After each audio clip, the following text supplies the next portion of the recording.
Good evening. Welcome to the City of Oak Hill Commission meeting. It will now come to order. Would everyone please stand for a moment of silence and the Pledge of Allegiance.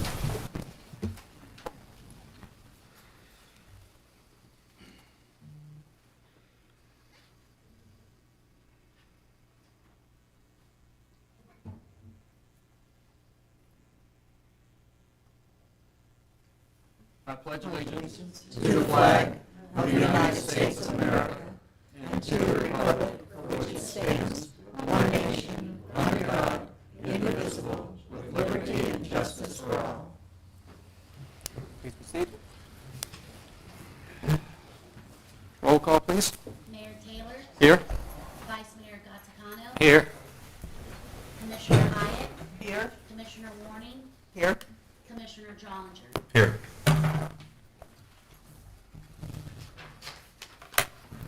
All right. Agenda modifications. Are there any modifications need to be made to the agenda? I don't have anything. For me. If I could, Mayor, item H1, I just wanted to make a correction on that. It's not a discussion on the reopening of the Garden Street. It's on reopening the Town Center CDD.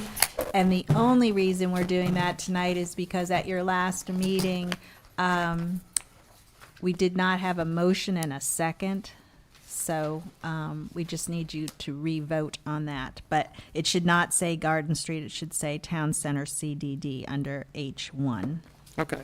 We all voted, we just didn't get a motion and a second. We just went from discussion to voting. Okay, very good. We'll make that change. Get a motion and a second for that from the council? You want to do it now? Yes, to add that to the agenda.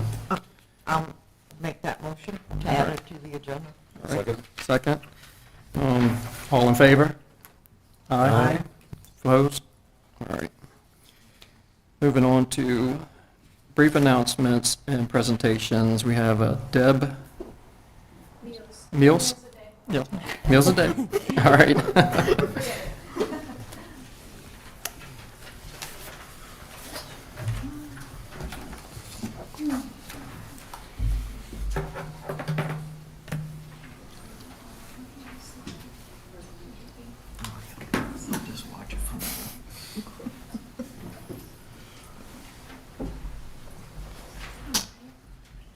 Thank you for having me tonight. My name is Debbie Meals. I'm the president and CEO of the New Smyrna Beach Area Visitor Bureau. Our proper name is Southeast Volusia Advertising Authority, and we are your tourism marketing arm for Southeast Volusia. So I'm happy to be here today to talk to you. We work very closely with Mike Arman, Liz from Southeast Manufacturing, and all the economic developers in Southeast Volusia. We'd like to continue working with you and do anything we can to help you out down here.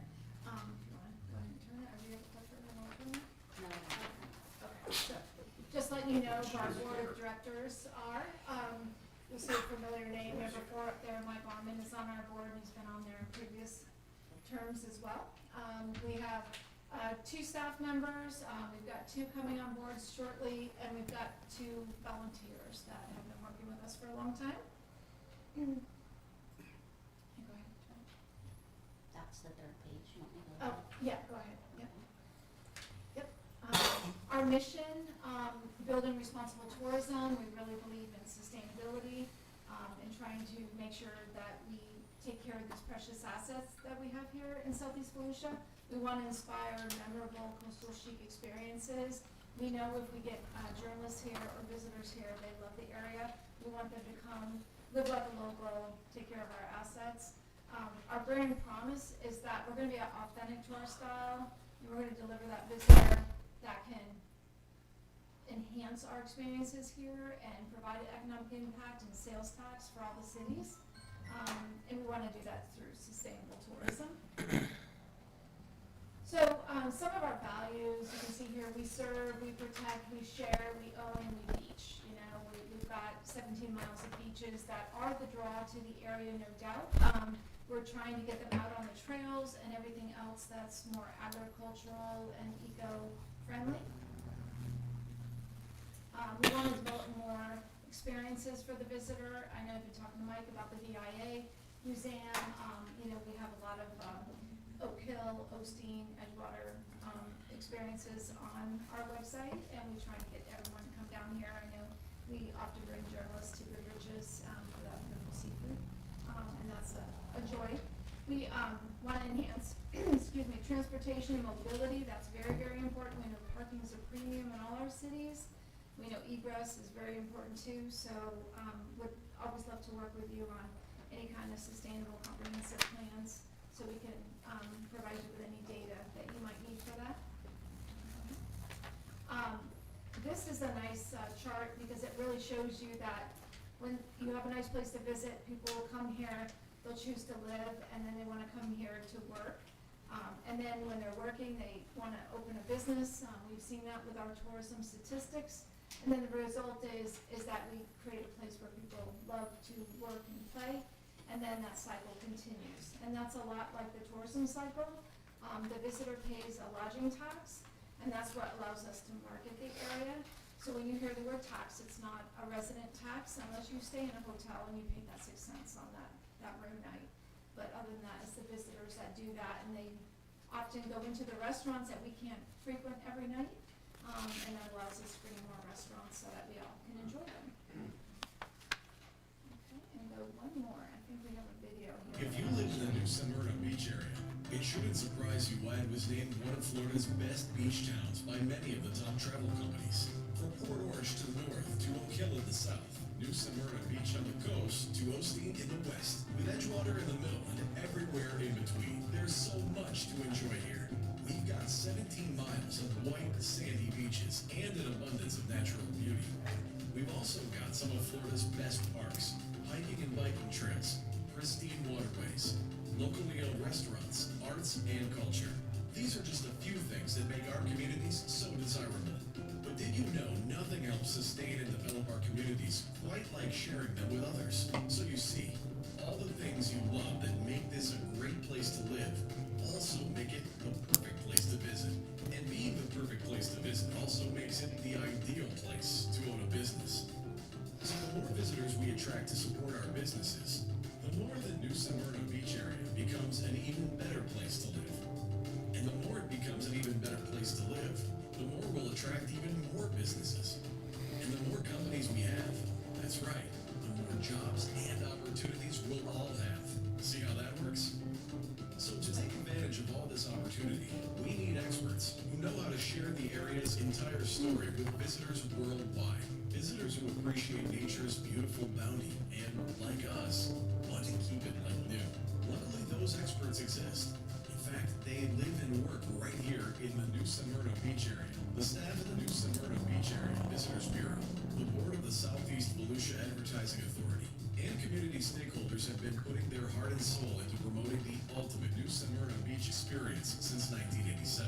With long-standing connections to national and international tourism marketing organizations, a commanding online presence, grabbing worldwide attention, and a support team of hundreds of local businesses and community partners, the New Smyrna Beach Area Visitors Bureau promotion brings visitors every year.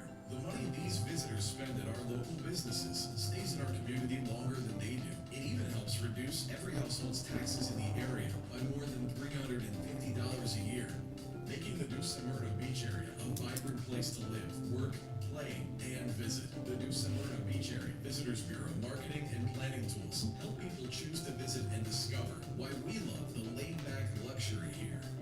Between the natural beauty, creative community, and laid-back lifestyle, it's no surprise visitors choose to return, relocate, and even start a valuable business here, building a stronger community in this beautiful area we all call home. Now that's the growth we can use. As a resident, follow us on social media and share our posts with your friends and family.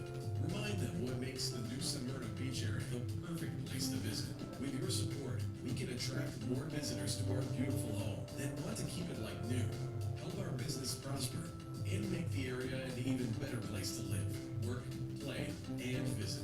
The New Smyrna Beach Area Visitors Bureau, strengthening our community by bringing visitors to our community to share and enhance our home.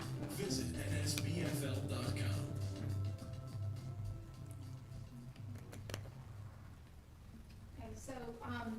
so that just tells you a little bit about what we do. We market globally. So we do have a rep firm in the United Kingdom, which covers Germany and the UK. You know, we pull in a lot of international visitors here in Florida, and we want our share. They stay longer, they spend more money, and that's the kind of product that a lot of the hotels like, because they don't have to do the daily cleaning. You know, it's a little bit more economies of scale. We work, like I said, with all of our economic developers in the area, and so we crafted this advocacy video to try to help with their causes too. We also do co-ops with them as well in Site Selection Magazine, Florida Trends, and also Livability. That's been a great partnership we've had for over 4 years now. Our 2023 visitor profile numbers, these are just some of the numbers that we aggregate through some of our softwares and our research firm that actually does intercept surveys and also pulls off like the star report that the hotels give in every month. The biggest thing, we've got 5,600 employees that work in the hospitality industry. Yeah, and that's in all of Southeast Volusia. So, and for every 72 overnight visitors, there's one job that's created. That's really important. And then every household saves about $427 per year. That's just in this area. But something to remember is that Florida does not have a state income tax, and that's predominantly due to tourism in the state. So I know it gets annoying. We all want to go to our restaurant at a certain time. I've been in that line, but that restaurant depends on those visitors coming in and partaking in the restaurants and keeping it sustainable. This is a good slide. It's also on our feeder markets. We pull predominantly from Florida because it's a drive market, but we've been working very, very hard and working with the Daytona Beach International Airport. They've got a lot of new direct flights with Avelo Air and Breeze. There's like 5 new destinations that have come online and more to come in the very near future. But we have Delta, we have American. So you can see New York City has really grown. I mean, these numbers are still in the single digits, but they've exponentially been growing in the last couple of years. We expect them to really kind of take off this year, no pun intended, because of the direct flight that's coming into Connecticut, Westchester County, Providence, Rhode Island, Raleigh, North Carolina, Charlotte, Concord, North Carolina, and Wilmington, Delaware. So we've got a lot of extra lift. And these are just a summary from 2019. You can see the growth there. 2023 saw 408,000 visitors to the area. The average party size was almost 3. Average length of stay was 4.5 nights, and room nights was 678,000.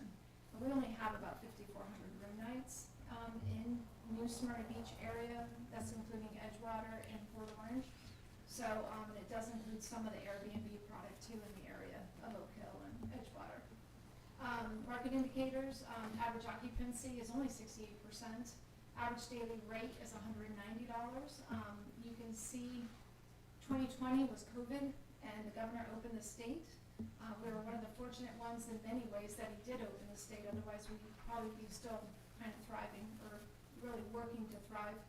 And then our revenue per available room is $132. That's actually the health of the hotel, because you don't want to have that too low. Otherwise, you're losing too much money, and it's not going to be a good scene for the hotel or the lodging property, because they probably have some issues with finances. This is a quick chart just for your knowledge on all the different flights that come into Daytona International Airport. You can see the Breeze and Avelo, they've really added a lot. You've got American Airlines with some seasonal lift. When the Daytona 500 comes up, they add in Detroit. We've got Texas, and we also have Philadelphia that they add seasonally.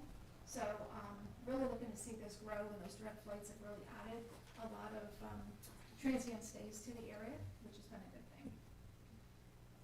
And then marketing support too, go ahead. That is our visitor guide, which I put in front of each of you. We have maps in the back, and also I've left some here that to the very far right is our 2023 visitor profile, which is on our website. We're happy to get you that if you need anything for real estate or for any grants or anything you might have to submit. These are some great numbers that you can use in your reports. And then in marketing. It's time for some young time. Take a deep breath.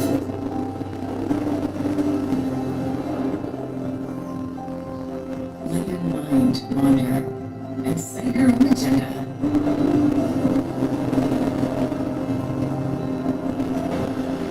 New Smyrna Beach, there's no wrong way to unwind.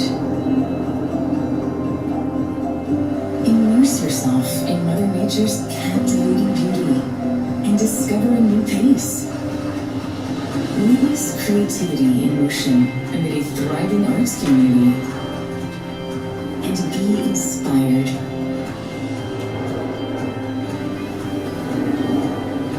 Savor the flavors of coastal cuisine and redefine peace of mind. It's time. Relax already. New Smyrna Beach. Again, New Smyrna Beach being the hook, our tagline this year is relax already. We want to be a detox area, literally, with all the attractions over in Orlando. We're the perfect respite spot. You can come, you can do a lot of activities at your own pace. You can enjoy the arts and everything outdoors, which we have a lot of outdoor activities. And I think that's it. Oh, we've got a couple ads here. We're working with a lot of major prints, publications, and this is just an example of our print publications. Some of Access Atlanta, Atlanta Journal-Constitution, Flamingo, Garden and Gun, which is a very upscale magazine. The name is a little wonky, but you can find almost anything in there. A really good bourbon to a sterling silver, blade to hunting and everything else. And then community initiatives. We have a sustainable program called Keep It Like New. We really advocate to our visitors to come here and keep it like new, to take care of our assets. Leave no trace. We have 7 principles in a stewardship plan that we just came out with to let people come and use the trails, but don't take the rocks, don't take down a branch, don't do any of that. You bring trash in, you bring it back out. So we're really, really trying to shepherd that home. Wheel the World is our accessibility program. We've got over 30 properties, and it could be restaurants, attractions, or hotels in that program, and it gets marketed around the world to accessibly needy people that can come in. And it's not just seniors, but it's not just people in wheelchairs, but it might be with autism or anything else that they know what property would be suitable to their needs.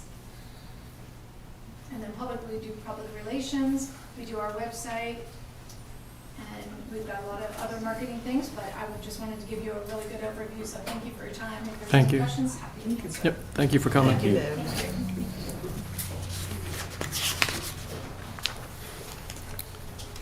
Okay, we have Captain Shriver's presentation.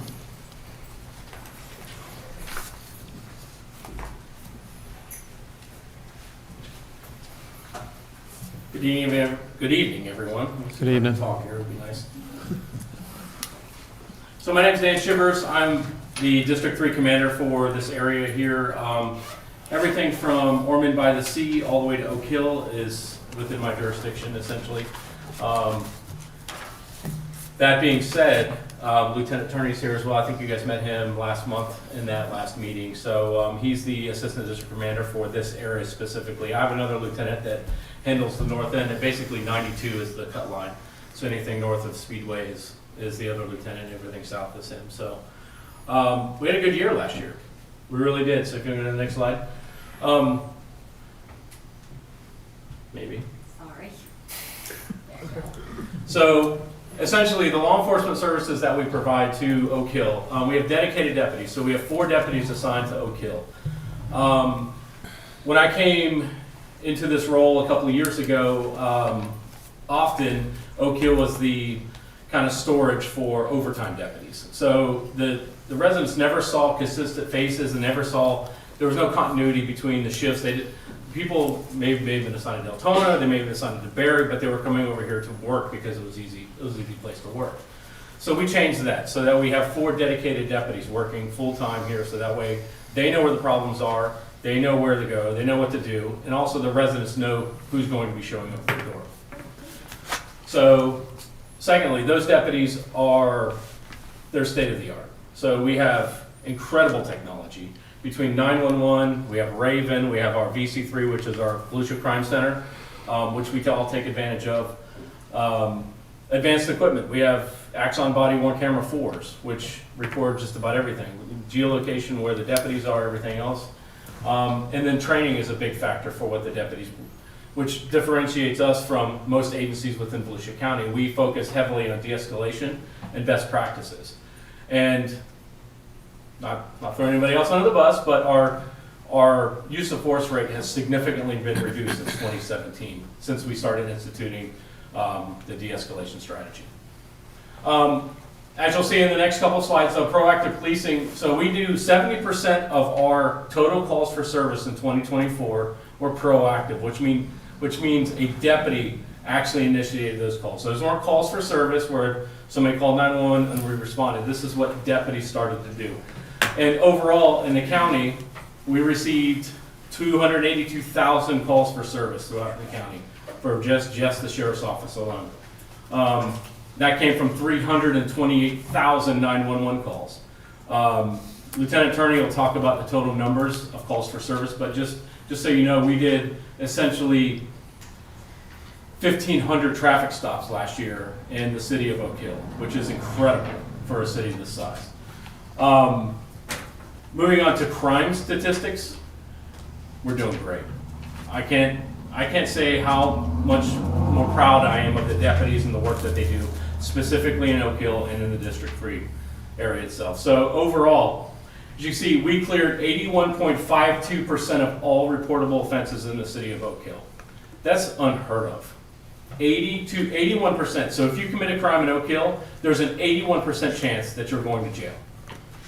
That's very good, considering the national average is 33.52%.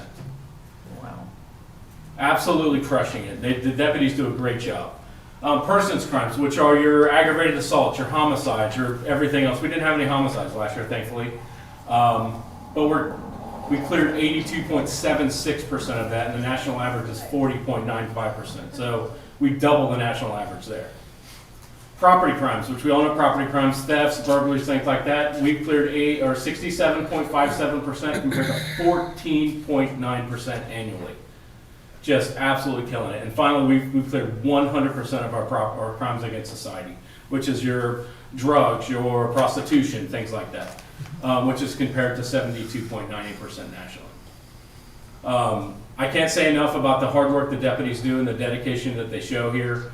They really do a great job. And if you ever see one, by all means, we'll give them a wave. They enjoy speaking to everybody. And I know some of you reached out, wanted to do some ride-alongs. Please, come out. Come out. We're here 24/7. I don't care what time it is. You filled out the forms. We're good to go. We're ready. We're ready if to you go. want, just let me know. I'll get you some forms. Mayor, whoever. We're all good. Come out. We'll go have some fun. Well, I mean, maybe some good fun. Maybe not. You know what I'm saying? Most of the time it's boredom. It's a lot of just stationary radar and things like that. But outside of that, there might be a good time. Might be a good time in places you don't want to go. It might be a good time in places where you don't expect. So, do you have any questions on the total crime numbers themselves? No. And I think Lieutenant Attorney discussed last time the difference between UCR summary-based reporting and what we changed to in 2023, the NIBRs and FIBRs. So that basically the difference is we only had a few categories under the UCR summary reporting, and under NIBRs and FIBRs we have more than 50. So we count each individual action as opposed to a summary base. So if you have a car break, a burglary to a car, and they use your credit card, that would be counted as one crime under the summary base. Now it's 2 crimes because they broke into your car, or 3 crimes. They committed a theft and then they used the credit card themselves. So the numbers are more accurate as compared to the totality of the crimes that were committed. Any questions? I had one citizen that asked, why does the city pay for the police department along with the county in our tax bill? So they feel like they're being charged twice, or the city's paying it. Am I asking right? It's on the tax bill for our yearly property taxes? We're paying a contract price from the city for services, but there's also a county fee on the tax bill. Is it for the And 911 communication center? No, No. their question was more the impact fee per se. Why is the county getting 100% of that impact fee and not a percentage of it coming to the city? Was really kind of where his question was going. I would love to be able to answer that, but I have no idea. I'll be covering that on my impact fee discussion tonight. I found out that Volusia County Sheriff, since they separated from Volusia County, does not have an impact fee. So you aren't paying impact fees for police. It might be just public service and general fire department, road and bridge perhaps, I don't know. But I mean, if you just want to email me, I can certainly send to the people that may know by way of our attorney probably. So certainly. Thank you. All right, I'll let Lieutenant Attorney take a chance at this. Good evening. This is going to be some things that I talked about the last meeting when I was here. I just want to talk about our impact that the deputies are having on the city of Oak Hill. So we'll go down arrests. Deputies made 86 total arrests. 35 of those were felony, 44 misdemeanor, and 7 miscellaneous, which would be your ordinance violations and things like that. As the captain said, more than 70% of the call volume or activity in Oak Hill is self-initiated activity, which shows that deputies conducted 1,525 traffic stops within the city limits of Oak Hill in 2024. Of those traffic stops, 827 citations and warnings were issued. 289 of those were speed related. 100 of those were stop sign violations. The rest could be broken down into miscellaneous equipment violations and things like that, where deputies do have discretion when they stop somebody. It could have been a stop for another issue that was handled through an equipment or a seatbelt violation or something like that. Do you have any idea how many of those are related to the school? I don't have that number because the way it comes back to us in the report is by statute. So of those 827 speeding citations, some of those could have very well been within the school zone. But we do have deputies in the school zone every day. Narcotics, the Eastside Narcotics Task Force exclusively works in the area. There's been numerous narcotics investigations, and from their investigations, they've seized 3.1 grams of fentanyl, 6 grams of methamphetamine, and for context, it's only 0.2 milligrams of fentanyl is a lethal dose in a human being. So the amount of fentanyl that they recovered is enough to kill essentially 3/4 of the population in this area. Yeah, 3.1 grams doesn't sound like a lot, but when you break it down to 0.2 grams for a lethal dose, it's significant. It's a significant amount. So, and this is exclusive. The numbers are exclusive to the Narcotics Task Force. Now, this isn't the deputy that stops somebody on the side of the road and they have methamphetamine, something like that along those lines. It's just a monumental task to break down every single arrest to get the weights and things like that. If you'd like that information to know exactly the exact amount of drugs that we seized for 2024, we can do that. We're just going to need some time to do that. It's a lot of data with evidence and everything else to pull through. Do you ever bring drug dogs down here? Drug dogs are canines. So we have what they call dual purpose canines. So they're apprehension dogs and drug sniffing dogs. We do have one that's assigned to our District 3 area, and he routinely comes down here. His name's Thomas Reinhardt, and he's got a dog, and we actually have 2. His other one's Mike Webb. And they come down on a pretty regular basis, and they're out and about. I don't know if obviously you've never seen their canine cars. No. But ordinarily they stick towards the Daytona Beach area because that's where the dog bites happen. That's where the people flee and run and stuff like that. So they need to be close up there. But we utilize Edgewater's canine a lot, as well as Port Orange, their canines for drug sniffs and things like that. So whenever there's a big legal issue with the amount of time we're allowed to keep somebody on a traffic stop in order to do a canine sniff of their vehicle.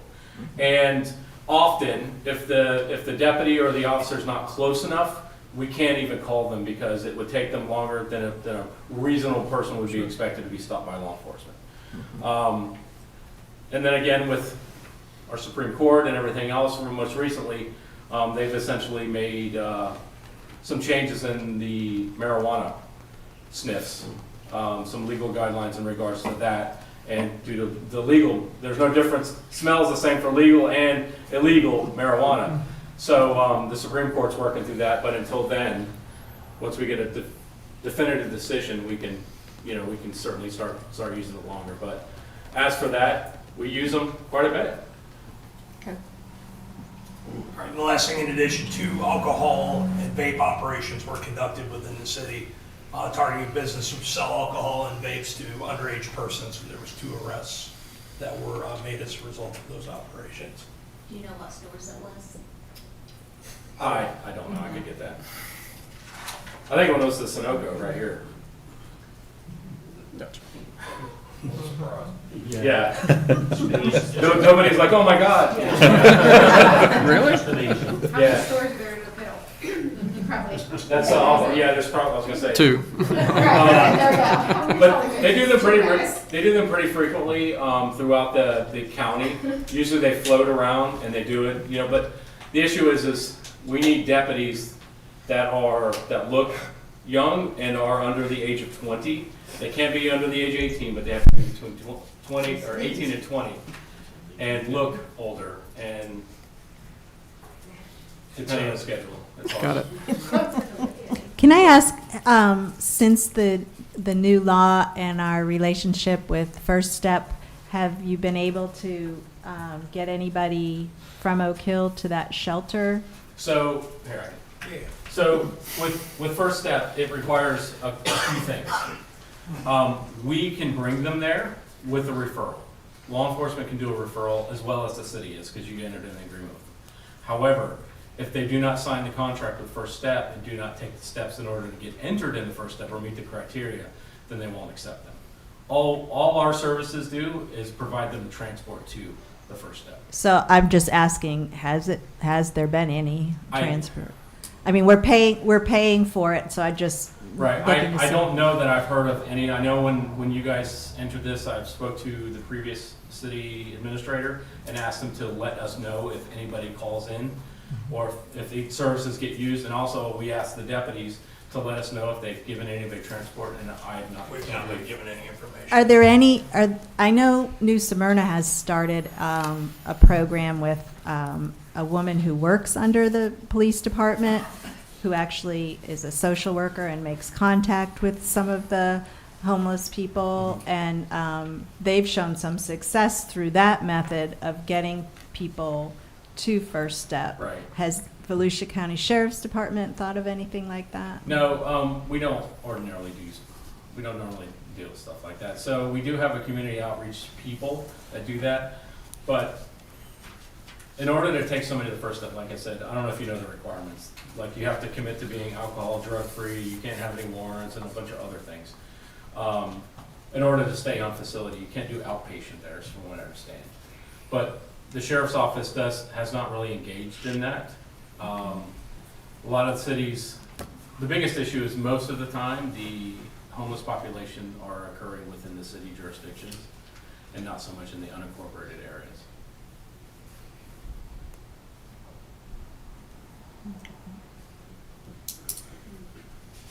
And many of the people that we contact are not interested in going out there. I didn't know if it made a difference with the new law, that they're not allowed to, sleep on public property or anything like that, so. I mean, they're not allowed, we'll take them to jail, not usually, if they're trespassing or something like that, or committing a crime. Okay, so they're electing to do that versus go to First Step. Yeah, they don't want to go First Step. It's just important information for us to know. Absolutely. I think the Recovery Church is helping a great deal in that too. A lot of the homeless people go there. They have been. And they've been feeding them with the cold and keeping them there. Well, and that's normally how it is. It's normally It the helps, local yeah. churches and other establishments that assist more than the governmental entities. Right. So maybe that's a good place to have a First Step person there, just to talk about the program and what they could benefit from. Worth talking to. Yep, Yeah, absolutely. Ms. Deweese would probably be interested in that. All right. Anything else?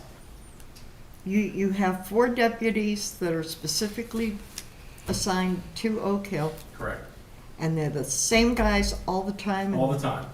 I mean, minus. Are we Minus if- on like a 6-month rotation? No. So they're assigned here permanently. And Well, the only variation of that would be if, people take time off, they have Vacation. annual leave, they, call in sick or whatever, but we have a standing order with our shifts that if somebody who's assigned to Oak Hill calls out sick and we have to bring in an overtime person, Right. we take someone who is normally assigned to this district, this area, we put them in Oak Hill for the shift and we fill the overtime in the unincorporated area. Okay. that So way you're make getting sure we- somebody, at least somebody who, normally it's, so in our world, we live by zones, right? Yeah.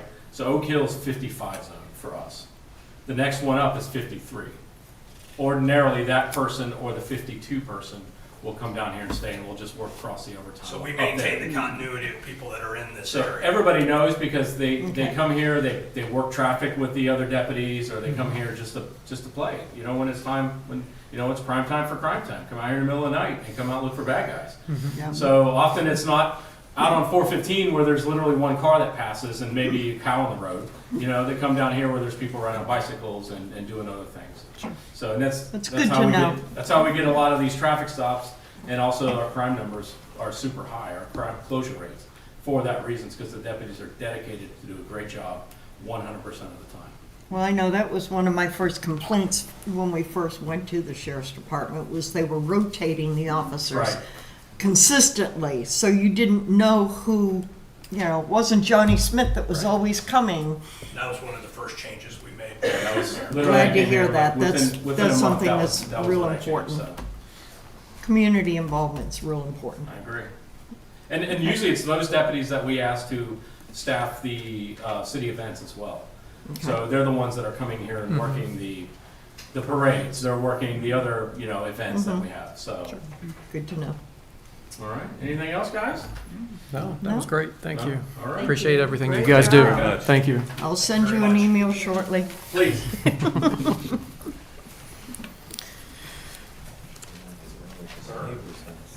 Citizens' participation, public input, non-agenda items.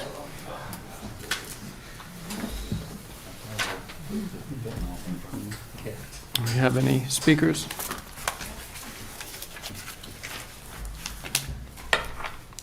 Wayne Reeves?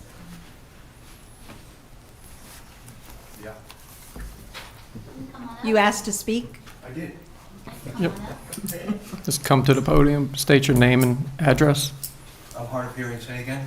State your name and your address, please. My name is Wayne Reeves, 152 South Street. Thank you. The street here. And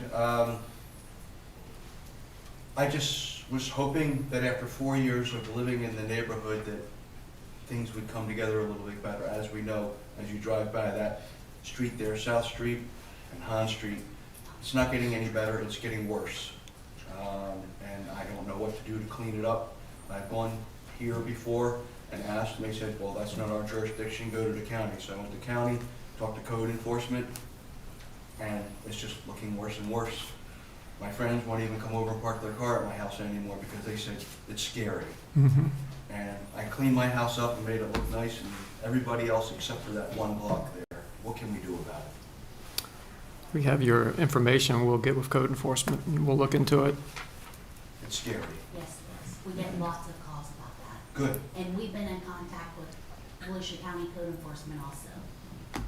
So is something being done about it? I mean, we talked about it, but is there actually any, and not just the houses that are falling down, the trailers, there's ones that are just have so much trash and collection. It looks like a dump truck or a hurricane came in there every day and they're not being cleaned up. I'll have our code enforcement officer, Mike McGrath, give you a call. He has been in contact with the county because we're tired of looking at it as well, and we've It's been embarrassing. pressing them. Yeah. So I'll have him give you a call and let you know. Supposedly, they've given us a schedule for getting rid of all that. Thank you. Thank you. Chris Butcher?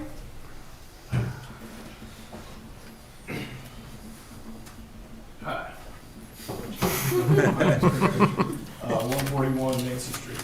Welcome back. A little deer in the headlights last time, a little better this time. So my situation is, I have a neighbor with a fence, that joins my property. I have a survey that says my property is 7.5 foot on the other side of that fence. I know that there's nothing you guys do about that part of it. No, there was a property vacation, kind of, back in '07. And what happened with that is there was a lot of intention. There was a lot of things signed, there was a lot of papers drawn up, there was a lot of information that was obtained, but it wasn't turned in. And the stuff that was turned in was a vacation, and 25 feet of the vacated property went to the Merricks at 159 Nancy Street. The other 25 foot on the vacation hasn't been vacated by the city yet, properly from the city. But what has happened is the neighbor lady, she has got this fence up on my property, and her property line is actually 25 foot back from that. I've had the property resurveyed. I did get pictures of the survey stakes, because as soon as me and the survey people left, the guy that walks up and down the street, he's a great guy. He watched her take all my flags back out that were on the property line. The one where my new fence is supposed to be, on that property line. So she has no trespassing signs on my side of the fence facing my residence. And I don't have a lot of knowledge on how to deal with a situation like this. I know that the city has to vacate it or do something. I understand that. I'm not even asking about that at this time. What I'm asking is if the city maybe will ask code enforcement or something, the council, to have her move her fence back to her property line. There is some discrepancy about an old survey, a Corey survey. And she was yelling that her property line goes way up into my yard, right next to my septic tank. The only problem with that is she's not aware of the fact that her house don't move if all the property lines move. And if that back property line moves, it's gonna go right through the middle of her house. Because she had to get a variance to build her house. It's like 4 feet off the property line on that side. So that's not even a possible thing to go with the Corey survey for her. And she's the one screaming about it. So there is a lot of mix-ups, and there's some things that didn't get turned in. We're not gonna pass blame on anybody. I don't even care who did it. But I am asking the city, because my intention is to build a 500 square foot addition on the back of the house. It's to build a shop on the side of the house. At this time, I can't even get my lots combined, because when I purchased the property and I came in here to pull permits, I was told by code enforcement that my property, the lots had never been adjoined, and the house should never been allowed to be built where it was built, because the lots weren't adjoined. So I paid the $250 to have them adjoined, and then I checked with the city regularly to see if it was finished. Well, it ended up, they wouldn't finish it because of this 7.5 feet discrepancy. It was never actually vacated by the city. So there's 25 feet there that's never been vacated by the city. There's no paperwork nowhere. I've talked to Bob dozens of times over in the county. I check with him on a regular basis. So however that's vacated, and I'm not gonna pull anybody's leg here, I would love to end up with that 25 feet if it, does happen to wander over to my side. But there is a 7.5 feet there where I can't pull any permits, I can't start any building, I can't raise my backyard, and I'm not used to not being able to move forward. This is costing me $1,800 a month just to have that house sitting there, so I'm not living in it yet. I'm gonna build an addition on it, build a shop out there before I ever even move in it. So I can't do nothing. I can't pull permits. I can't do nothing because of where we're at. And so I would ask the city, maybe to vacate that or not. But her property line's 25 feet. Our war, and I didn't even know I was getting in a war when I bought the property, I assure you. I would not have bought the property if I knew this was coming. Thank you for your comment. We will get with Actually, I've given this over to the city attorney because I wanted to make sure the vacation was okay, so I don't know if Mike wants to speak to that or not. Yeah, Mr. Butcher, as Janet mentioned, she gave this over to me to take a look at. I will tell you that just facially, the ordinance or the resolution that we had looks good, but it sounds to me like the issue that you're dealing with is that it did not fully encompass the full area of the right-of-way. Is that what I'm understanding? Yeah, it only did her half. Okay. It only vacated the 25 foot on her So side. it sounds like there's two issues here. You have, a survey issue, a title issue that would be a civil matter. As far as our responsibility with respect to completing any kind of vacation, I have reached out to the county on this, and I'd like to know who it is, who you spoke to at the county. Bob who? He said he had actually talked to you. Okay, so Property appraiser's office, his name's Bob. Okay, I spoke with a guy named Ken Ruger, who's like the head of mapping at Volusia County, because it became clear that we did not have the map did not reflect the vacation, Right. the property appraiser's map. So we're in the process of getting that fixed. As far as the, meets and bounds not adding up, not fully encompassing, what is involved there. If you've already done the legwork in terms of getting this surveyed, and that's something that you can provide to us. I've done it twice. Okay, yeah, if you have that survey that shows the area where the vacation was not completed, that's something that we could, the city would be interested in, obviously completing that. Bob told me that you had actually sent him the same paperwork I had already submitted to him with the vacation incomplete. I mean, only half of it was completed. And he said you're the one who sent him that paperwork, and I had already sent it to him. Yeah, I haven't talked to a Bob yet, but if you could, I'll get with you. Okay. If you could send me whatever surveys you have, again, it would be in our interest to, complete the vacation. As far as where the property line is, it's not really the city. Yeah, that's not really something the city has a dog in the fight. So, but again, we will do what we can to complete the right-of-way vacation. So, Appreciate it. Thank you. yeah. Thank you. Okay, Jesse Ripley. Jesse Ripley. A little hard here. Sorry. He's worse than me. Yeah, I'd like to, about the blight here in the community. Now, the area I'm talking about, I realize is on county, but it's within city limits. I think if the city went to the county and put a little pressure to clean it up, it would greatly improve the property values throughout the community. But it's gonna take the city's effort to do it. The county's not paying attention to the individual. They go out there, ride by, and they go, yep, it's a mess, and they go on. It's the east end of Hahn Street and the east end of South Street. Okay. Okay. Thank you so much. Appreciate it. Thank you.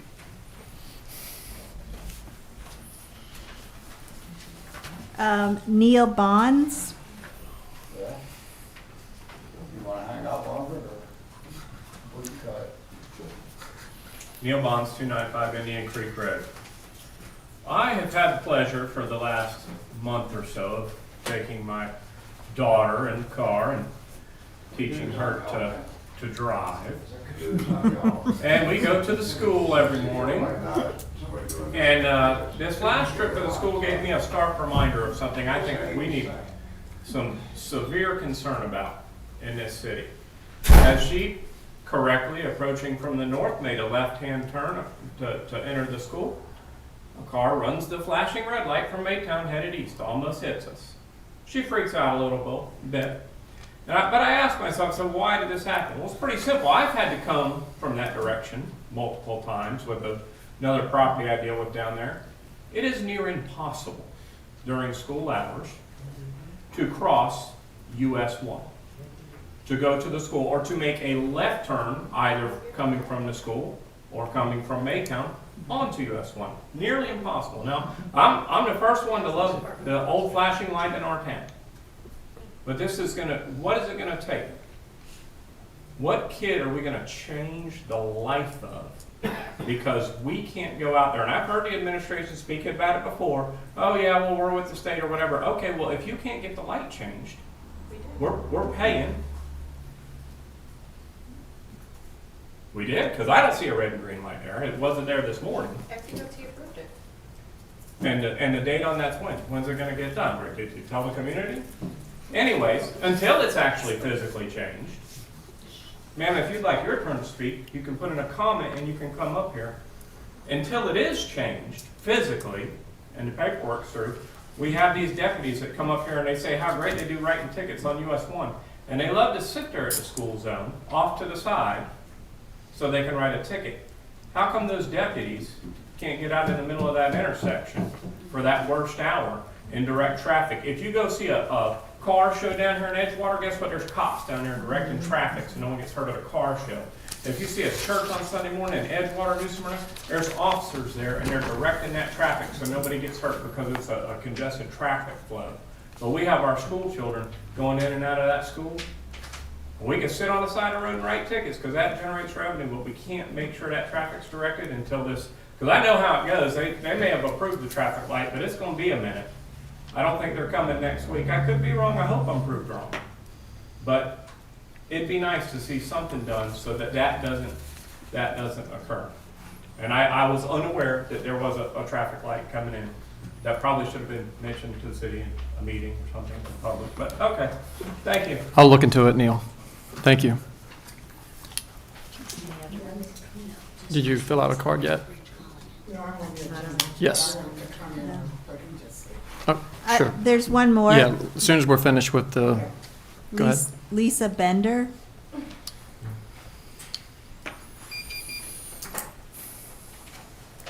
Lisa Bender, 576 North US Highway 1. I just wanted to come up and make the citizens aware, as well as the council, that I'm talking about Oak Ridge Colony. The amount of paperwork is like exhausting what you have to read through. And I've just gotten to the environmental document that they sent to St. John's Water Management. The amount of misinformation in here is astounding. They did not mention anywhere that there were cypress trees. They don't find any cypress trees, yet on my property that is a shared wetland, I have no less than 6. There is a mature cypress tree on the corner that is not in that report either. So my main reason is to get people more involved in looking at the paperwork, reading the stuff. I know that it's probably well over everybody's head, but ask questions about it. These are all the same players that are handling Oak Hill Town Center. All the same players. So I'm wondering just how much of this paperwork that's being sent to St. John's Water Management for review is actually junk. You can't make a decision. I mean, what was that saying in the 80s, garbage in, garbage out? You can't make a good decision if you're getting junk information. So I hope more people realize that this paperwork is accessible online. I would be happy to show everybody how to get online, to look at it, to read it. I mean, it's all there for everybody to look at, and it's the amount of just stuff that's being pushed through is really like aggravating for me. So I just wanted to let everybody know, please go online, please be more active in your community, please read more of what's going on so you're aware of what they're trying to push through. By the way, they also said there were no gopher turtles anywhere on the property. And they went through 100% of the property. And any day, I have no less than a dozen turtles that come from that property to my property to forage. So I'm just like, really, I mean, if you miss the freaking gopher turtles, which are the most obvious, how much of this is actionable? It's just, that's all I have to say. Mayor, can I respond to that? Yes, please. We are having a technical review committee here on February 5th. I've started a new policy where whenever staff and the consultants are reviewing plans for any development, that we will do so here in this room. Public's invited. Ms. Bender and 2 other residents who have expressed concerns about Oak Ridge Colony have been invited to that meeting. I have told the developers, consultants, that they need to be here, and they need to be ready to listen to the residents' concerns and answer to the residents' concerns before their plans will go forward. So we are paying attention. There's nothing that will get pushed through. And I'm hoping that that meeting in February will be a constructive time to sit down and hash out all these issues and work on them before the plans go anywhere. I hope so too, because that's. And all three residents have said they will attend that meeting. What's the time and date of that, please? February 5th. It starts at 1:30, but every development, I mean, we're going over like, I think 4 or 5 developers that day, so it'll be. Well, I've sent Chris Crack, who is the person that owns this company, 2 emails, and he hasn't responded to either one. Of course, I include St. John's Water Management in the email thread, but he doesn't respond to any of it. So it would be nice if he was there. Well, I know you can't make him go. No, I've told their consultants, I know Harry Newkirk will be there, and I know Joey Posey will probably be there. I don't know what other consultants they'll bring, but that is the meeting where this type of information should be brought. Perfect. All We'd right. love to have you there Thank if you'd like Oh, to come. yeah, I've already told work that I have to take off. so. Awesome, thank you. All right, Thank you. thank you. We got one more. Bull Latham?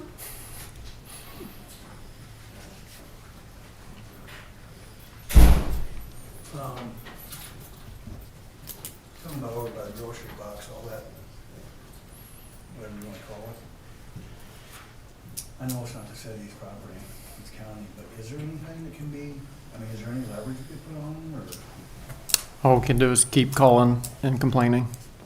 No, I own a lot of property around here, which is no big secret, which is here and there, but I got some phone calls on that property about 2 years ago to buy it. And I decided I didn't want to mess with what's there, as soon as I didn't buy it, but I own the property straight across the street. Of course, I own the store. That's probably the closest stuff that I own to that. As we all know what it looks like, I mean, that's just unreal.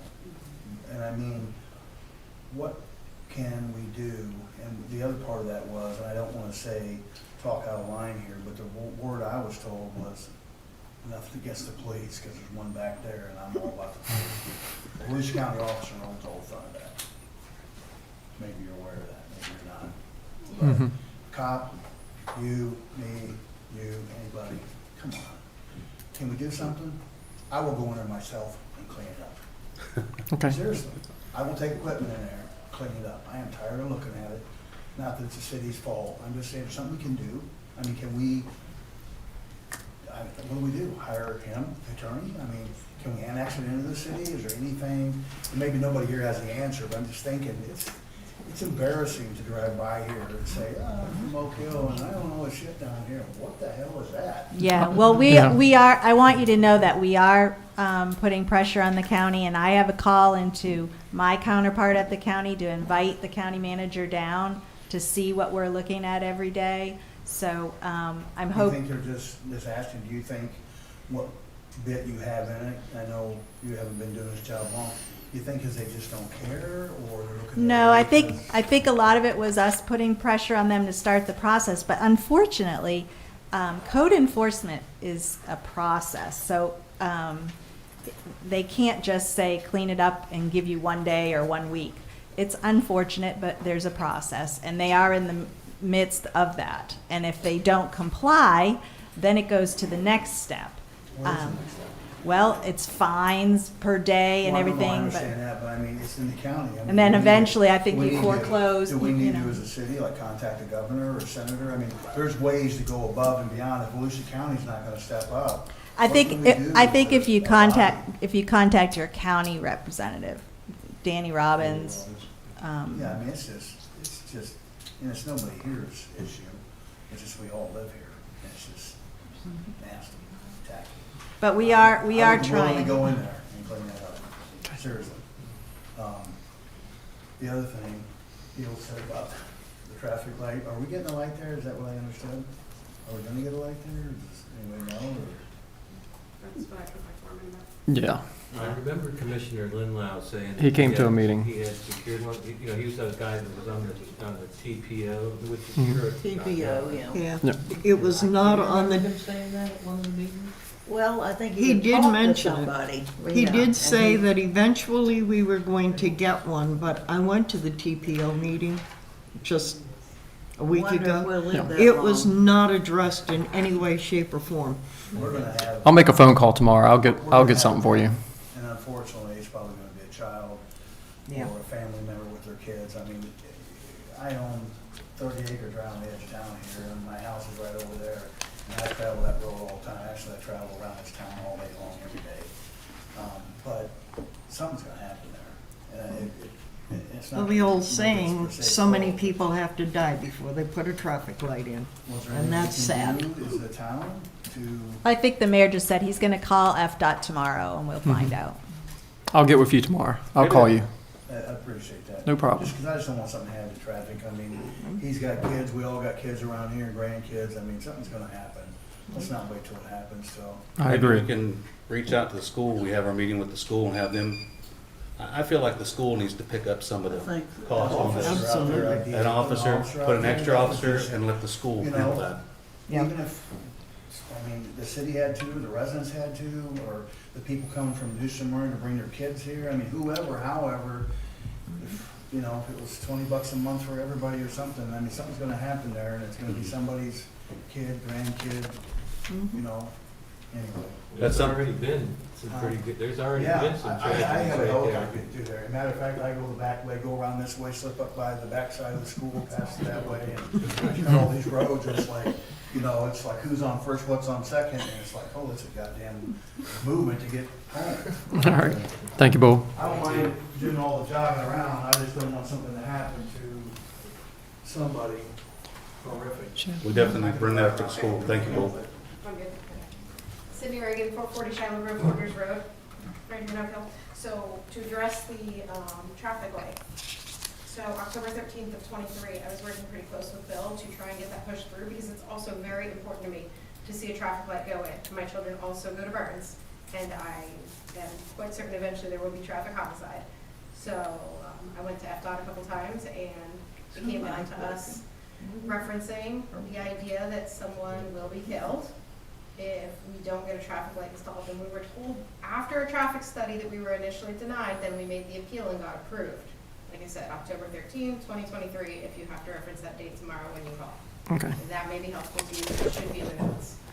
I don't think her mic is working. Yeah, I don't hear nothing. Where I wasn't close enough. No, Push the little of course, I button. think it's you.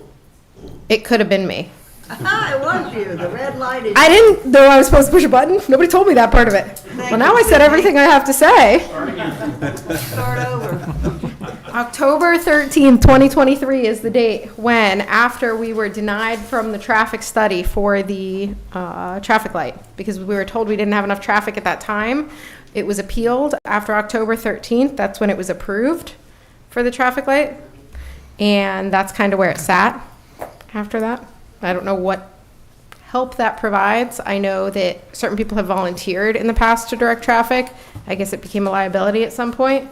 Yeah. whether people wanted to take that or not. I have no answer as to why a VCSO is not directing traffic at those times. But maybe that is helpful. We reached out to the governor in the past and had no result. Mr. DeSantis? Yes. I don't know what to tell you. We're not going to discuss it, Sydney. We don't have to discuss it. That being said, Danny Robbins and the trailer situation we've got going on there, I'm happy to reach out to him as well. Is that a contiguous parcel? No, but it doesn't have to be to annex in. It doesn't? No, because we're in the ISBA. Tell me more. What's that? Our interlocal There's boundary agreement. There's an agreement with the county that if anything falls within a certain boundary, then it can be annexed in, whether it's contiguous or not. And if it were forcefully annexed in? No, You can't do you that. don't forcefully annex it. It has to be a no. voluntary annexation. Along with the readings. How can we work with the owner for citizens to help clean that up? We're working with the county right now and getting it cleaned up. Is that by force, though? Would Yes. Would the we have a county better is- outcome? The county is putting the owner on notice, what has to happen when, and if they don't, it goes through the code enforcement process, which is fines and then foreclosure and all sorts of things. But it's a process. It's not going to happen overnight, and we just started doing that in the past month. Would anyone be willing to talk to the owner to see if he would be willing to work with citizens to get it cleaned up? I don't think the city should get involved. Mm-mm. You want to reach out to them, that's your prerogative on your own. The city has nothing to do with it. I make a lot of phone calls every day. I can make 3 or 4 more. Okay, thank you. Thank you. That's all the. I think Ms. Wood wanted to speak real quick.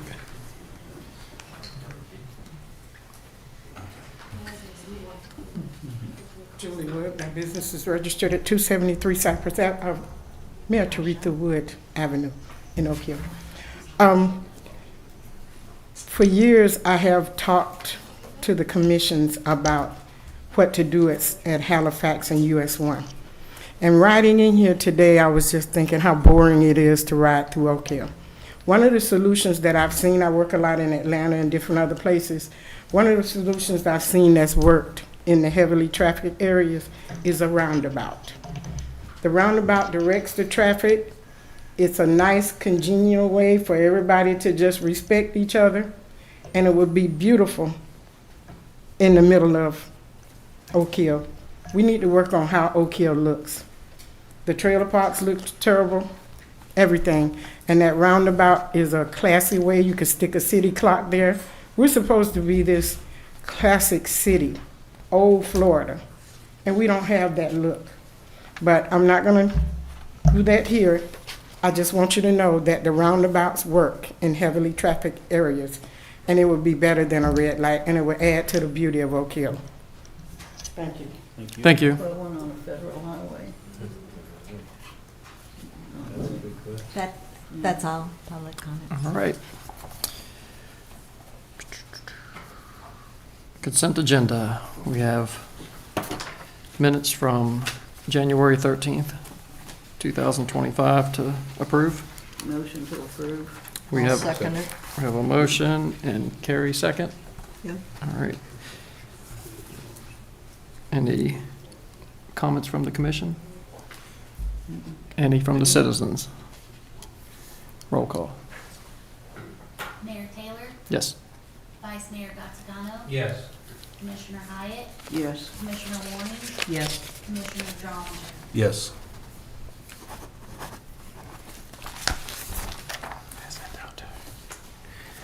All right. City administrator. Follow-up items. Yes, Mayor.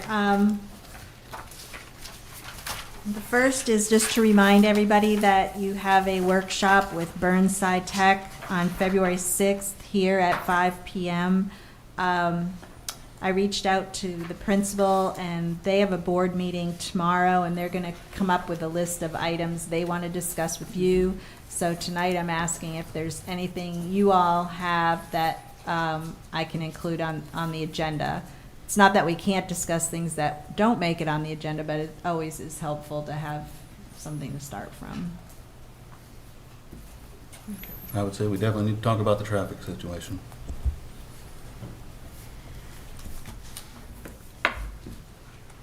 And you and I had discussed talking about the computer situation.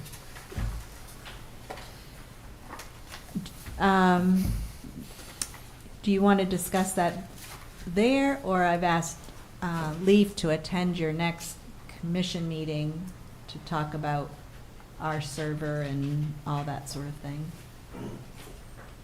Well, you had brought up mentioning putting it in with the workshop.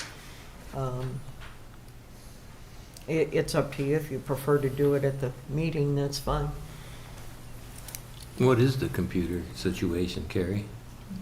The server being up there at Burn Science Tech. For our and city? not- For our city, and Oh. not here in the city hall. We And definitely that need to we're talk on about a that. Yeah. shared drive, and that needs to be remedied. We can bring it up, but I'm sure it's going to end up having to come upon the commission at a meeting. Yeah, I think the school's just helping you Yeah. because you probably couldn't afford it before, but we can Sure. bring it up. Okay. Anything else? If you come up with anything for that agenda, this week at all, that you want to add something, just let me know. Okay. All right, B. Next is the Special Event Committee. This is a committee that would be kind of advisory to the City Commission. It came up in a discussion with the mayor and I talking about doing some new city events. And my recommendation was that you have a group of residents to kind of give you some feedback on what they think would be good for city events. If each person on the board appointed somebody to that committee, then staff could work with them on coming up with some ideas and making presentations back to the board for your approval. So tonight, I'm just asking if you all have your individual appointments for that committee. I think the mayor's gonna attend the community trust meeting. They're already doing events. Yeah, but this was to be separate from that. Hmm? I thought this was just to Well, be. we don't wanna have you all doing it and the city doing it and the community trust. I mean, we don't have that many people to work on these committees. Remember at the last meeting, I said something, Yeah. maybe it'd be a good idea if you went to the trust meeting. Mm-hmm. Okay. And they're the folks that they have events planned all the way through next year. Okay. So, I mean, we can all work together. Well, these are events that the city itself would put on, I understand. just like our parade and other events that we do. Like the But that's all Veterans we've Day done. event that we did down at the Powell property, and hopefully That maybe a was 4th Drew. of July. Yes, and I'm going to recommend Drew for the committee. Oh, see what She did a happens. great job at the Veterans She did, event, she did. and she does with the you know, cemetery. Absolutely. And this And- isn't a and board. also It won't be the- a board. It's just an advisory. It's just people that are going to come it's up with just ideas. people who are willing to work together. We've had that problem too. And it's volunteer, Yeah. nothing to hold anybody to anything. It's just to give recommendations to the commission so that the commission can step up and vote on what they choose to do as a get-together or an event, and as far as funding and stuff like that for it. The community trust has their own events and their own things that they do too, and they make their own decisions. And do they bring any of that to the board, to us to vote on, whether we want to do it or not? Well, we did about the community garden. But that was for the garden, but as far as other events and things that they put on, do they come to Well, us? it's for the community, Sure, you know. sure. It's hard to say who does what. We I'm just try trying to do get as much as us we more can, involved you know. in what the community does and how we choose to, help put on events and things for everyone. Because we're out seeing people and talking to people all the time, so having a group of individuals that all want the same good thing, and that's bringing everybody together, having community events. Get back to what we used to do a long time ago. Is it correct that one of the main focuses of this is to to explore the possibility of bringing back the seafood festival? Yes, absolutely. That's one of the main events that we were looking towards, and possible 4th of July, possible other Good, 'cause events. I spent my whole weekend talking to the citizens, Yes. and Yep. that's what I was telling them, so. No, I get it. That's, you know, that's a big hype for the city of wanting to bring that back. Good. And to find some sponsors and stuff to help support some of the events that we put on. And So Commissioner Werning, you're I'm appointing. nominating Drew to be on it. She did a great job for the veterans event. Great. Does anybody else have any name? I know that Randy Stratton, Neil Goodrich, and Tracy Cooper would all serve on the committee. And I talked to Uta Mary Alderman and her husband Dan and their daughter, and they would serve as advisors, as an advisory capacity to the committee. Dana Graytrix said she would too, and I think what we're. Evelyn Evans said that she would. A 5-member committee? yeah, we were going to start off with a Because- 5-member that we actually and I picked was someone. so Evelyn and Dana and the aldermans would be. They know a lot about the history of the seafood festival. This committee will reach out to lots of people. Right. Organizations, individuals, but this committee, I would recommend we keep to 5 people, because I'm gonna have to be coordinating all that, and if I'm working with a committee of, 20 people, it's gonna get cumbersome. But they will reach out to those folks, of So course. you just want me to pick one out of this list here? Yeah. Is that what you're saying? Please. I would go, I think if Randy Stratton or Neil, they were involved in the festival before. Okay. So either one of those two. that It's you want. Randy Stratton. Yeah. Okay. Did you have a choice? I didn't have a pick because I thought we were leaving it up to trust. I thought that was where we were at the last meeting, so. it Well, why don't wasn't- you take Neil Goodrich then? 'Cause he can get us to fish.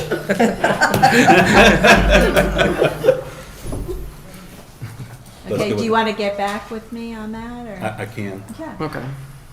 All right. I wasn't prepared tonight, so. like I said, Mayor, I thought did you? Yeah, I have Karen Elliott. She's from Goodrich's. Just throw Neil in, I mean, Neil would be a good. Yeah. And she's He part- told me owner of a few Elliott's. minutes ago that he was all in. She's, I didn't want to throw. she's an Tammy Creek entrepreneur and a under the hard bus. worker, so I think she would put in some good effort Throw towards her in there without asking. helping with the events here in the city. And Commissioner Hyatt, do you have anybody, or you want to No, get? I'm gonna stay neutral for now. Let's throw Neil Goodrich in there. I think he'd be a good one to have. Oh, yeah. And if he's willing to do it, I'd love to have him. And Tracy Cooper's husband is Chris Van Gorder, he has a commercial license through the fish. And that's a big deal, so wouldn't be a bad idea to at least have her in some capacity, so. I'm sure that they'll be looking to work with a lot of people. Yeah, Both- the idea isn't just the seafood festival, it's also maybe a 4th of July celebration or Yeah. Halloween festival or. I just took the focus of Sure. the seafood, Yeah. because I didn't want to Right. overwhelm anybody with a lot. Okay, so far I have 4. Yep. If Commissioner Hyatt doesn't want to appoint anybody, I would say that let's add another name, because it's going to be, I think you need an odd number. So we have Drew Ann Welch, Randy Stratton, Neil Goodrich, Karen Elliott.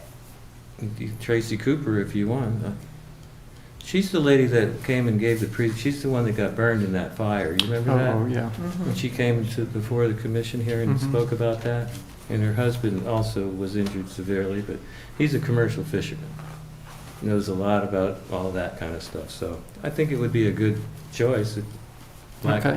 Better than leaving it empty, that's for sure. All right.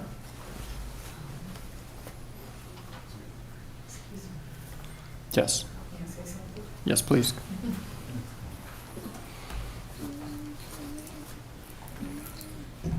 Julie, I just want to see Oak Hill be what Oak Hill has the capacity to be.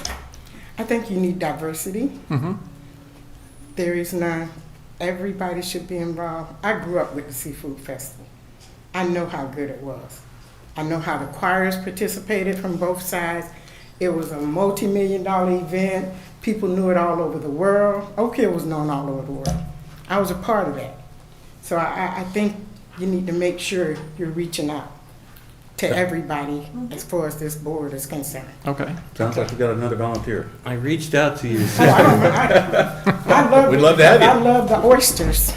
We'd love to have you. And the fish. Julie, I did reach out to your sister, but she said she was tied up with taking care of your mom. So I forgot about Harvey, and I see him sitting there, and I should have called you, and I didn't, and I'm sorry for that. Honestly, I don't mind. I'll be working between here and have projects in Atlanta that I'll be working on, but I'll be here like every other week and there every other week. I don't mind working on it. I've always felt it should come back. There's a lot that needs to be done here, and I want to be a part of helping it be done. Okay. We'd love to have you. Great.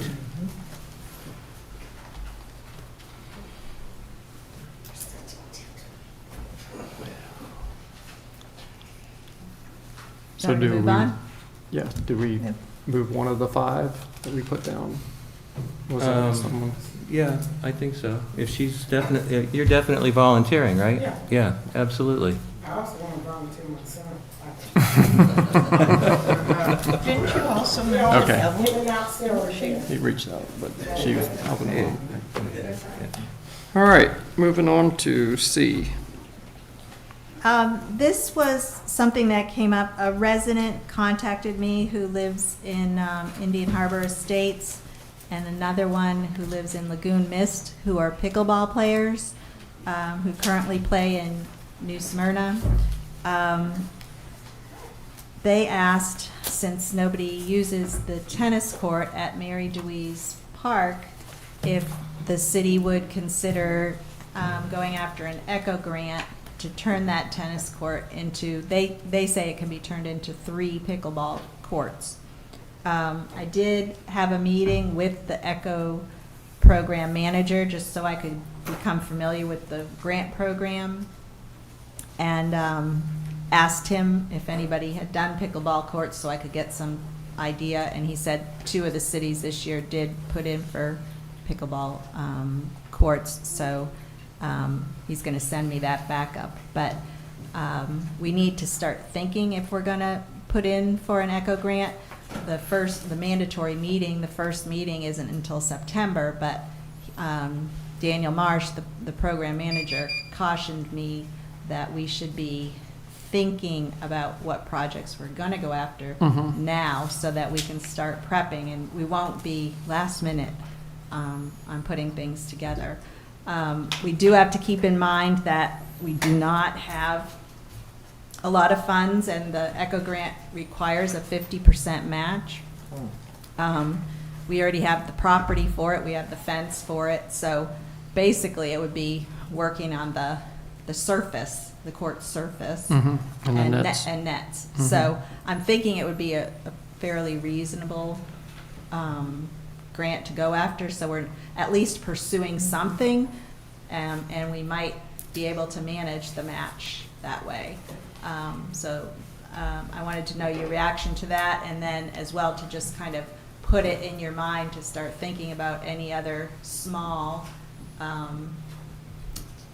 grants we might go into that fall into recreation, cultural, that sort of thing. And we can bring that stuff up at our workshop too. Yes. We, On the 10th.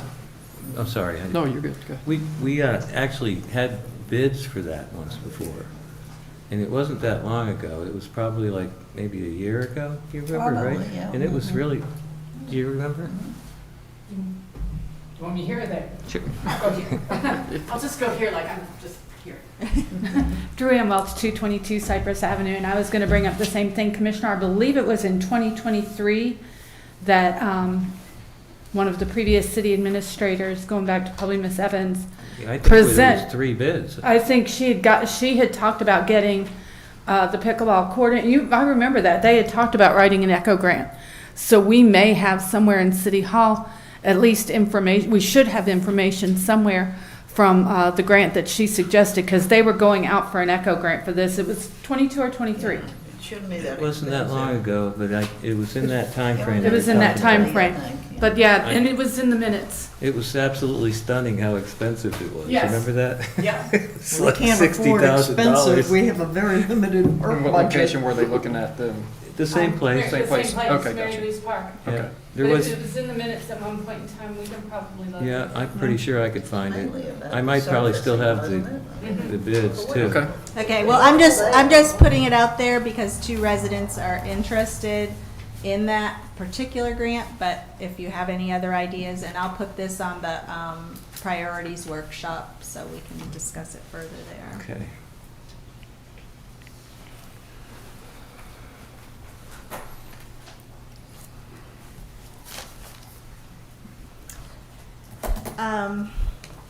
I'd like to give just a short presentation on impact fees. Okay. I'll try to keep it short because I know we have other things to discuss tonight, but I know there's been a lot of talk from both the residents and the commission about impact fees and what can we go after and that sort of thing. You'll see up on the TV screens. Impact fees are because they were developed because, of course, development is impacting your services, that new growth. For an example, if you approve a development with 300 new homes, that's going to put more traffic on the roads. That's impacting your roads. However, impact fees cannot be used to maintain or repair, only to add new. So in that example with the road situation, you could develop a parallel facility to US 1, kind of like they did with Williamson through Port Orange and New Smyrna. You could develop a new road, or you could widen an existing road, add lanes. That's where a road impact fee could be used. So you could develop a road impact fee for Oak Hill if you have plans in mind where you might need new roads or widened roads, not county and not state, that you can foresee needing because of all the new growth. Does widening have to be a whole lane, or could it be a bike lane or a shoulder or For traffic impact fees, it would have to be a full lane? a lane. Okay. Sometimes you can get away with long turn lanes and that sort of thing as part of the project, but Okay. you know, there has to be basically, in an impact fee, you have to show a nexus between what they're causing and what you're charging for. And it all has to be based on plans. You can't just say, we eventually know we're gonna need more roads, so we want a road impact fee. You have to show where those roads will be, where they'll connect to, how you plan on getting that right of way and everything.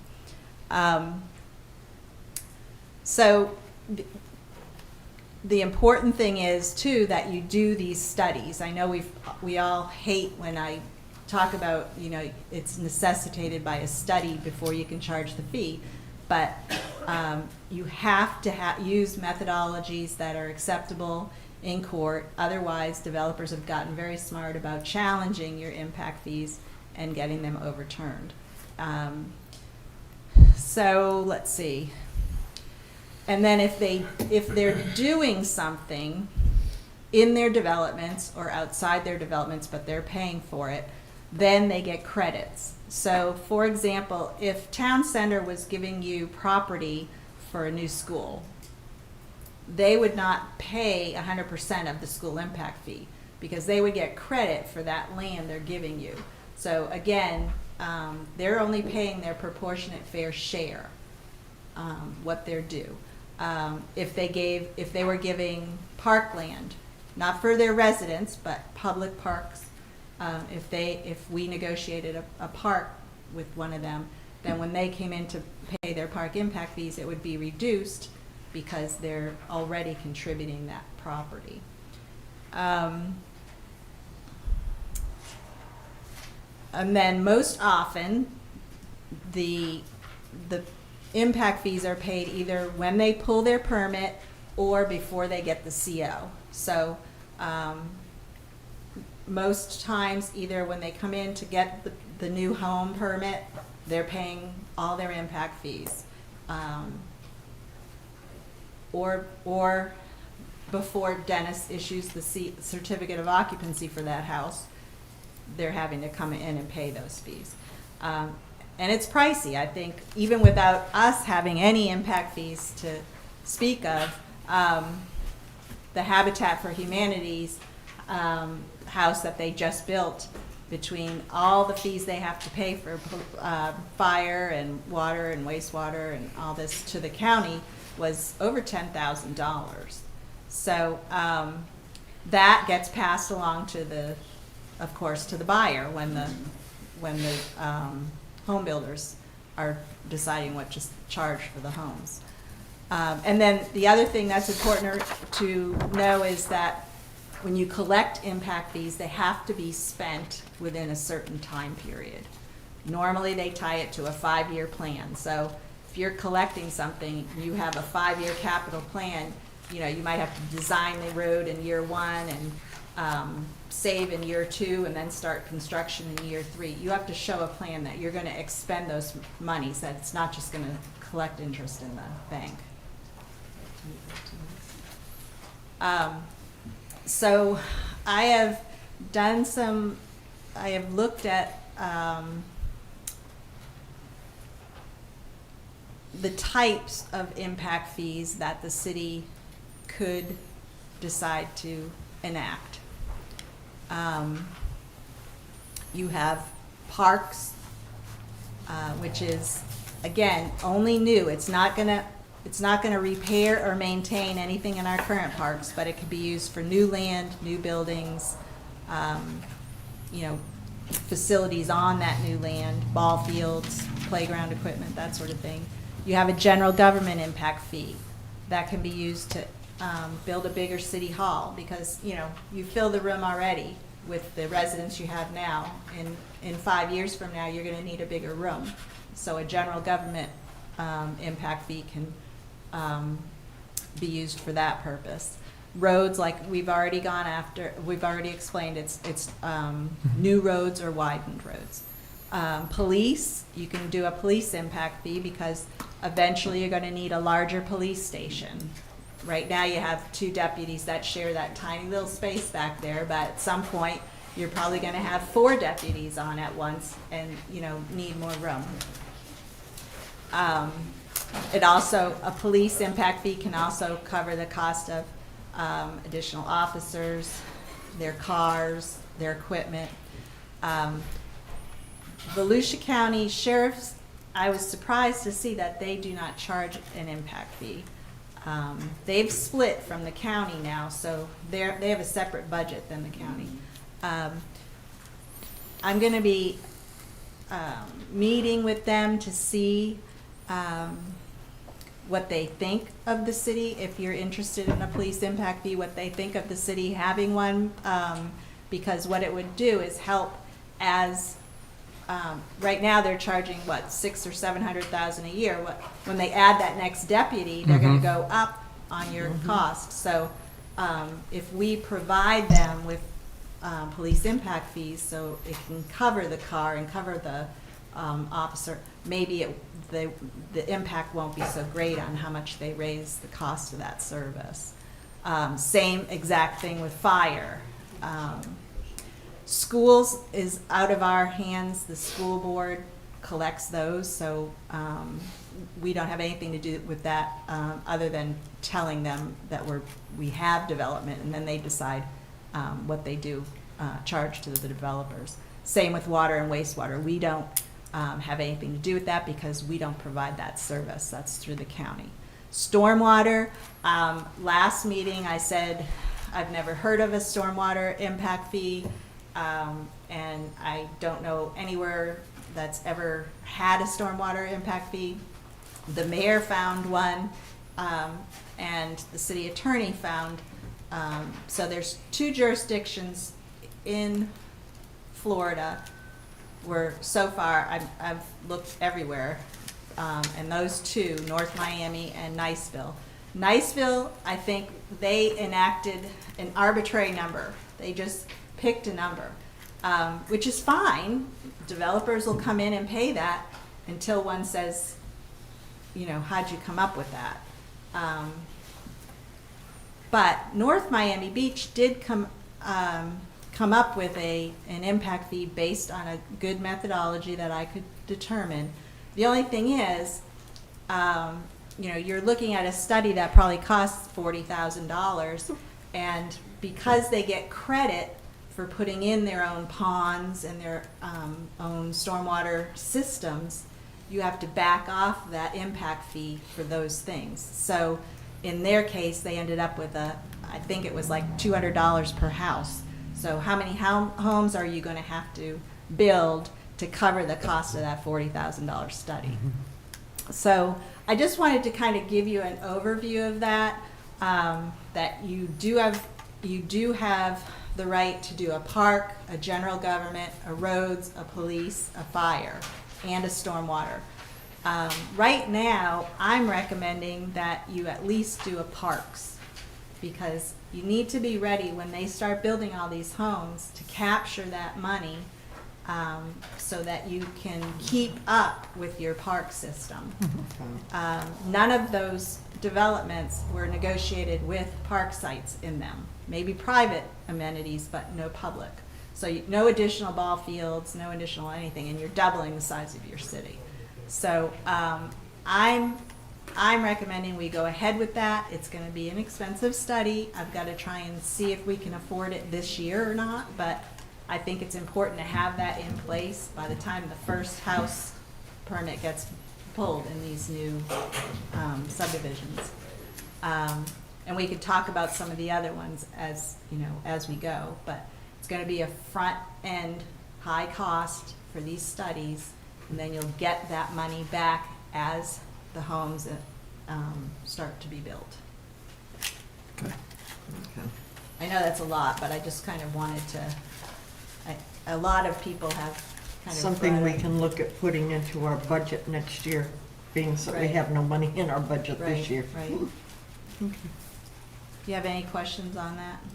Okay.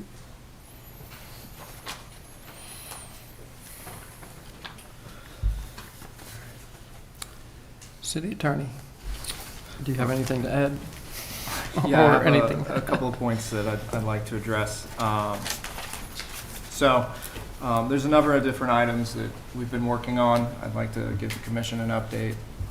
The first one is the issue with Mr. Sang. Lawsuit has been filed, motion to appoint process server has been granted, and we're moving forward with that one. So expect some movement on that one in the near future. The next one, Sorry, Dave. Fred Sang. I didn't understand what you said. A motion to do what? Appoint process server. So in Volusia County, you have to do what's known as a motion to appoint your process server. It's one of like 3 counties in the state that requires that, but effectively I filed the motion, submitted the order, I got that back. I'm going to coordinate with our process server tomorrow, and once we have him served, it's game on. So. Okay. Is that somebody that works for the city? No, Okay. process server is a private individual. I got you. Yeah. I was going to say I didn't. You didn't haven't know met who that they were. person yet. Yeah. Yeah. So, that one's not much new to report there. The next one was the 157 Gary code enforcement foreclosure.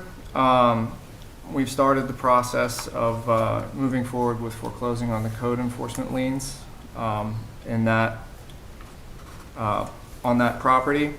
However, it did become clear that the liens were improperly recorded, so we're going to have to redo that before we can move forward with the foreclosure on that property, so that'll push us back 3 months, but other than that, it looks pretty good. The next thing is Garden Street. So from a procedural standpoint, we need to publish notice of our reconsideration in a newspaper of general circulation at least 7 days before the hearing, and then provide notice to the applicant in writing. Our goal would be to get that on the February 10th agenda, but there's a chance that we may have to roll that to February 24th.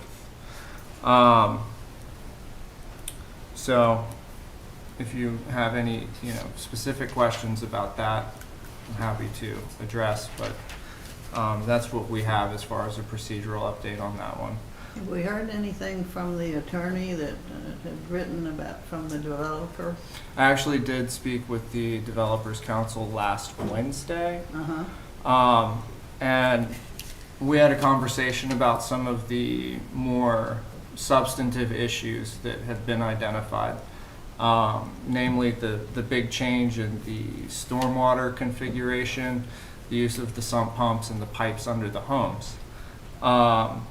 I also mentioned some of the different ideas that had been presented by the commission, and asked her, to run that by Garden Street, which she, said she was happy to do. But I also told her, we're going to move forward as, instructed with this. So my hope is that maybe we'll hear something back, but either way, we're going to, move forward as originally planned.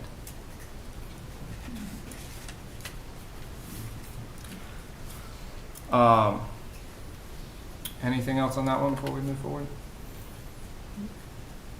Nope. Okay. All right. And then the last thing is there was a letter from a citizen that was received that made some allegations regarding conflicts of interest with the commission. And I think that probably the most effective way to address that is I'll just read, portions of the letter and address them, because I guess that letter has been circulated through the commission. So wanted to let you guys know where we stand on that. Is that your? It's on your.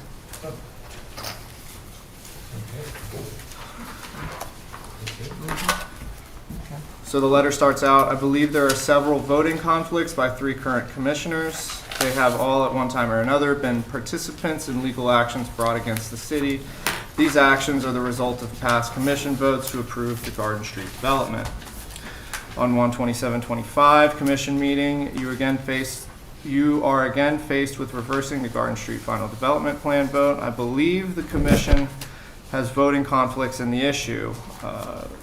Specifically, Florida Statutes 112, 3143, 2A states that a public officer may not vote on any matter the officer knows he or she will have a special gain or loss. From there, the letter goes on to state that Commissioner Catagano has a special gain or loss because he was granted standing in a prior appeal.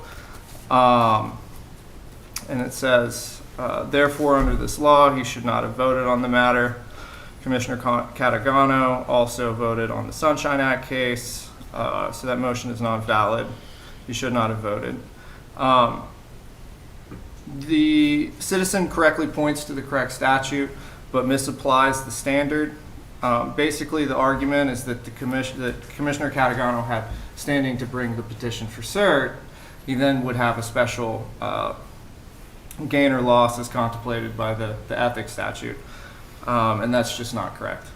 Standing to bring a petition for cert comes when the adversely affected party will suffer an adverse effect to an interest protected by the comp plan. That alleged adverse interest may be shared in common with other members of the community at large, and that's straight from the statute. A special gain or loss would have to be specific to the individual. So, 2 totally different bases here. And as if this issue wasn't already clear, the exact issue was already the subject of an ethics complaint that was summarily dismissed. in June of 2024, and the ethics complaint, or this summary dismissal states, and I quote, that the complaint failed to even indicate a possible violation of the statute. And then it says the commission has opined that a special private gain or loss that may stem from voting on a development project planned adjacent to where a commissioner owns property is too remote or speculative. So bringing it back to where we started, Commissioner Catagano doesn't have a conflict of interest with respect to that. And he's entitled to vote, and the prior votes are valid. The next thing, Commissioner Drollinger and Warning abstained from the vote on the Sunshine legal action as they were participants on the action. Due to that, they should abstain from voting on the Garden Street development. During discussion with City Attorney, they said that this vote may affect the Garden Street development and they should abstain from voting. With this conflict, I believe they should not vote on the upcoming agenda item as they have a conflict. This kind of oversimplifies the situation, and it omits some pretty critical information. First, Commissioner Drollinger and Commissioner Warning abstained for two different reasons. At the time, Commissioner Drollinger was a plaintiff in the lawsuit, and therefore had an interest in the outcome of the action. He no longer is a plaintiff and therefore no longer has a conflict of interest. Commissioner Warning recused herself because she was part of the board whose action was the subject of the lawsuit. And Commissioner Warning will continue to recuse herself from voting on agenda items pertaining to the Sunshine Act lawsuit. However, it's important to point out that these situations arise out of two different things. Garden Street is not even a party to the Sunshine Act lawsuit. Neither Commissioner Drollinger nor Commissioner Warning have any conflict of interest as it applies to Garden Street's final development order. So voting within the quasi-judicial hearing is allowed. And then the last thing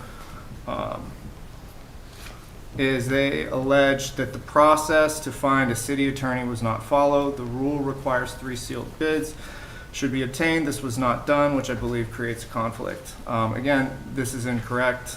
I'm not really sure what rule they're referring to in this letter, but government competitive solicitation requirements arise under Chapter 287, which specifically exempts legal services, including attorney services. So there's no state statute that would not preclude us from having to follow our own rules. So I went ahead and looked through our own code here.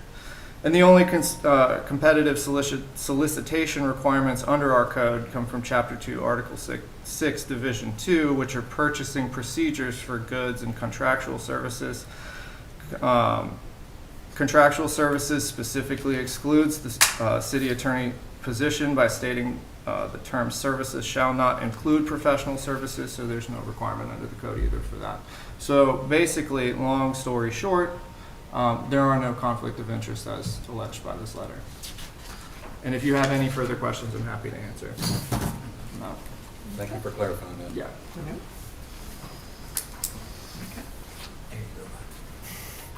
You should have a copy. I'll say that start a fire with. Yeah. And I can circulate my notes on this if you guys would like, if that would be helpful. Okay. Yep. All right. Old business, public hearings. We have H1, which we spoke of at the modification.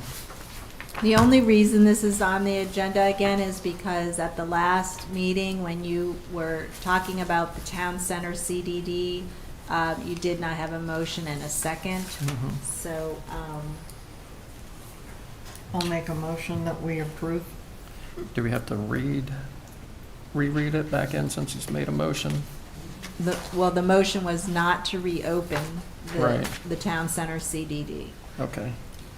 Yeah, so the motion was to take no further action with respect to reconsideration of the Oak Hill Town Center CDD approval. Okay. And I so make that motion. Okay. Second. Drollinger, second. All right, any discussion else from the commission? Any discussion from the citizens? Okay. Go for the vote? Mayor Taylor, Yes. Commissioner Vice Mayor Gattagano, Yes. Commissioner Hyatt, Yes. Commissioner Warning, Yes. Commissioner Drollinger. Yes. Motion passes. New business, discussion, selection of company for banking services. Mayor, the banking services proposals went out prior to my arrival, sometime late summer, early fall. And this was a request for proposals to handle all our banking needs here in the city. We received 2 proposals, one from TD Bank and one from Truist, who is our current bank, who serves the city. We, at the last city commission meeting, you established a selection committee, and there was a ranking form that we had to use based on qualifications, experience, services provided, and that sort of thing. So the selection committee, 3 people independently looked at these proposals, rated them, and then provided them back to me. All 3 independently rated TD Bank higher than Truist. And as a result of that, we are recommending that the banking services go to TD Bank.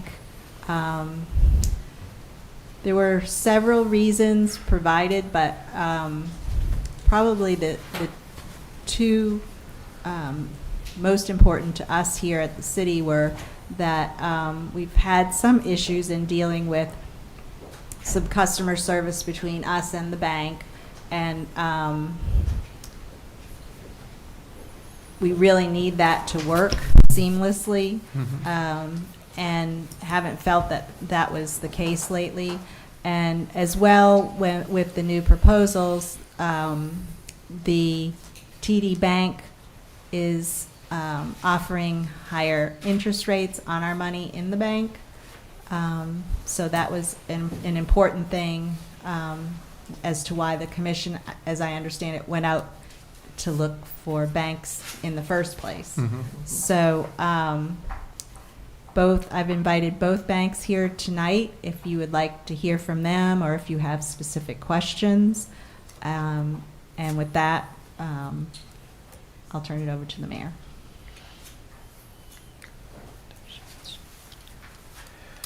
As of right now, all the money that we've put in those banks in the past years, have we received any interest from?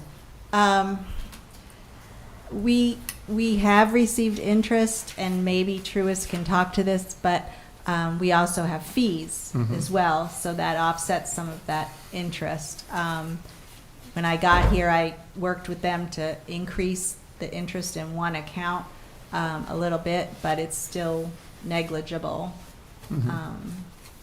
So. And as far as TD Bank, they show.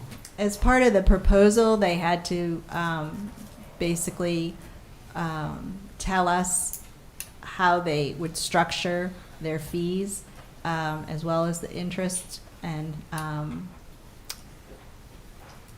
TD Bank had interest on, I think, on the checking account as well as the other account we would have for kind of a holding account, if you will. They both based it on different numbers, but again, we felt that with Truist, it was going to be negligible as far as the amount of money we would make in interest, whereas, not that it's a ton of money, but it was significant enough difference with TD Bank. Okay.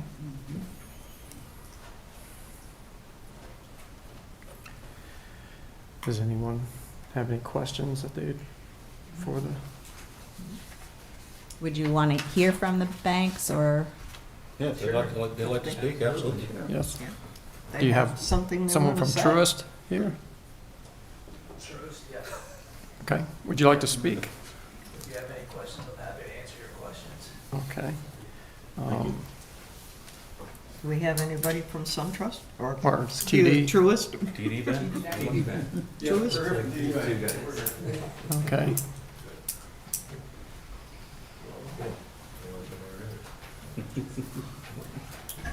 Good evening, Mr. Mayor, Commissioners, City Administrator, City Attorney.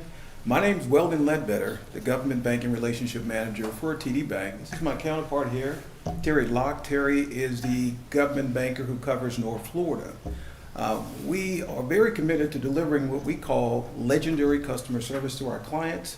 We receive numerous rewards with regards to delivering outstanding customer service, but more importantly for the city, when we looked at the relationship and kind of ran the numbers, we obviously saw that the city wasn't being paid virtually anything from an interest standpoint, and we decided to, because we wanted the relationship. Now, again, we have a host of different clients with balances in the $1 billion range and a little less, but we definitely wanted the relationship and wanted to provide our very best offering to the city, and we've done so. And so the interest revenue you guys talked about, the light and some other issues that you have from a city standpoint.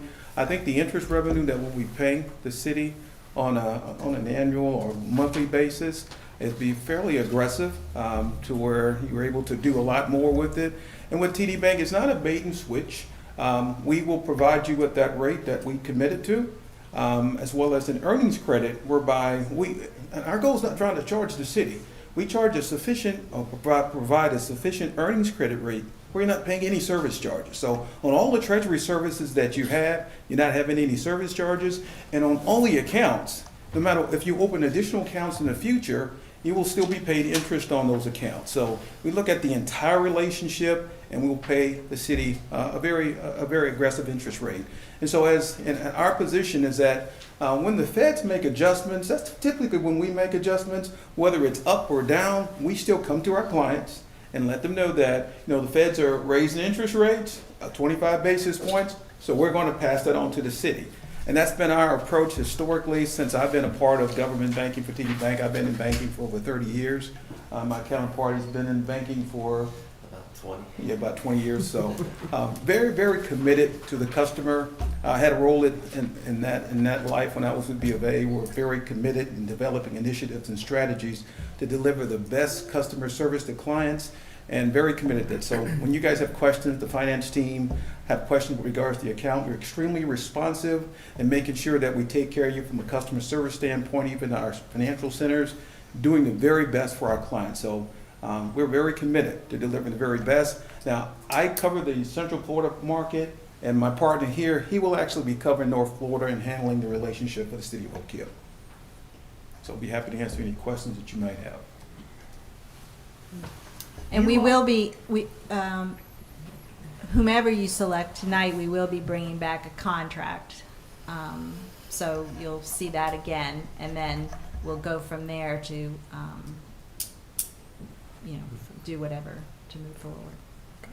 You guys were one of the very few people that offered a campaign account. I struggled to find a campaign account when I was running. We do. And you guys made it so simple, and you guys bent over backwards to help me. You guys were excellent. Customer service was perfect. Thank you. Appreciate it. So I just came from the branches. I've been working in the branch with TD Bank for 12 years now. And so working in the branches with the city officials and running for office, we dealt with a lot of that. Every year, of course, we have to learn how to do it again. We'll do it once a year, or if that. But yeah, we have a lot of fans from having that. And so it's awesome to be able to provide that. But I wanted to touch just briefly, you mentioned service and customer service, and that's a major point that I think is super relevant. Rate is important, but service is equally as important, and be able to get the things that you need quickly and efficiently, because time is money for everybody, right? So we have a team of people that are going to be here to serve you, to work with you, to partner with you. You rarely will need to deal with a branch. Most of the times, like if you need to update a sign or things like that, it's literally just an email. And we have a team of people that will take care of that for you. You don't have to go sit in a branch for an hour trying to figure out how to negotiate and get that accomplished. We will take care of that for you. So that, I think, is gonna be a big game changer for you. And, you know, when you have an issue, you're gonna have my cell phone number. You call me, I have a team member, her name is Shauna. She's amazing. Between us and our treasury management team, you're gonna have a whole team of people there to help serve and work with you to make sure things are accomplished. But yeah, if you have any questions, I'm happy to answer. But I'm looking forward to working with you if we are provided the opportunity. Okay. Any other questions? Nope. All right, well, thank you, I appreciate it. Thank you. Yeah. Sure.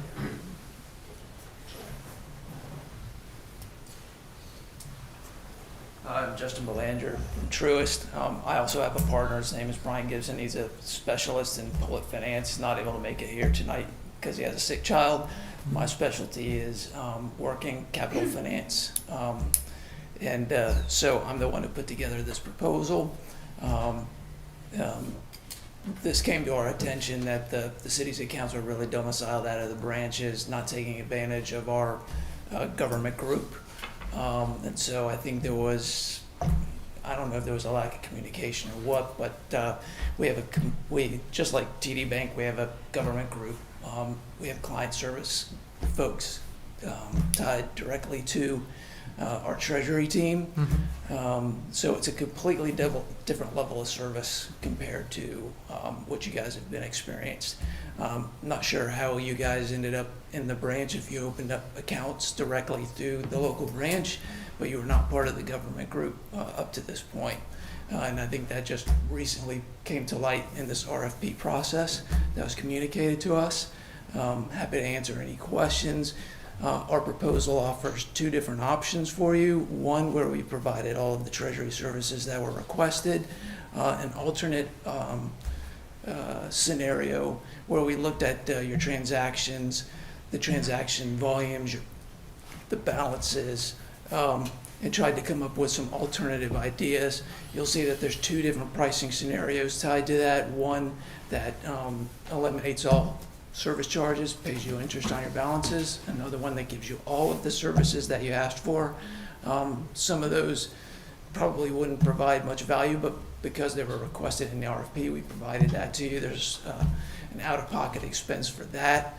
But if you guys have read through the RFP and have questions about the services, how the two different scenarios were constructed, questions about our delivery of service, our implementation team, happy to take any of those types of questions.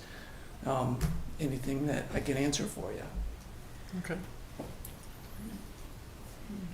Off the top, I don't have any questions. I appreciate it. Yep, thank you for coming. Thank you. Thank you, sir.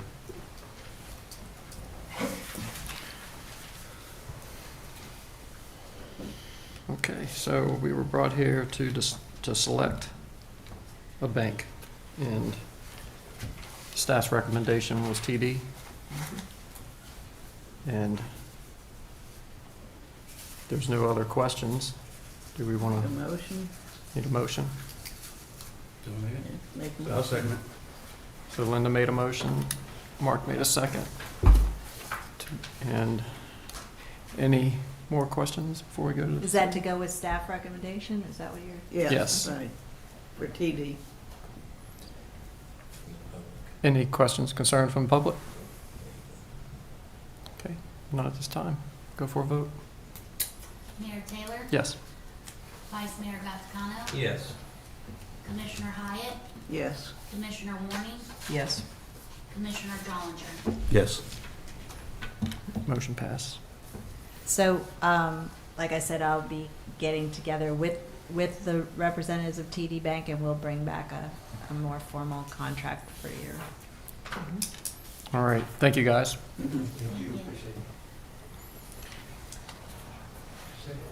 Okay.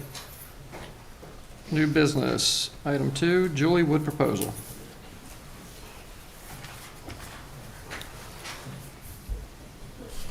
Good evening once again. I stand before you and I offer this proposal Because over the years, I've noticed that a lot of the things that were advantages for the city of Oak Hill have been overlooked by prior commissions. I do want to commend y'all. I feel a whole new spirit. So that's not kissing any feet or anything, but it does feel different in here. Things like the working waterfront, that was money coming into the city of Oak Hill. And it's something that's not being pursued from my understanding. And I served on the waterfront committee. I had great connections in the state for the waterfront. The city was very well respected.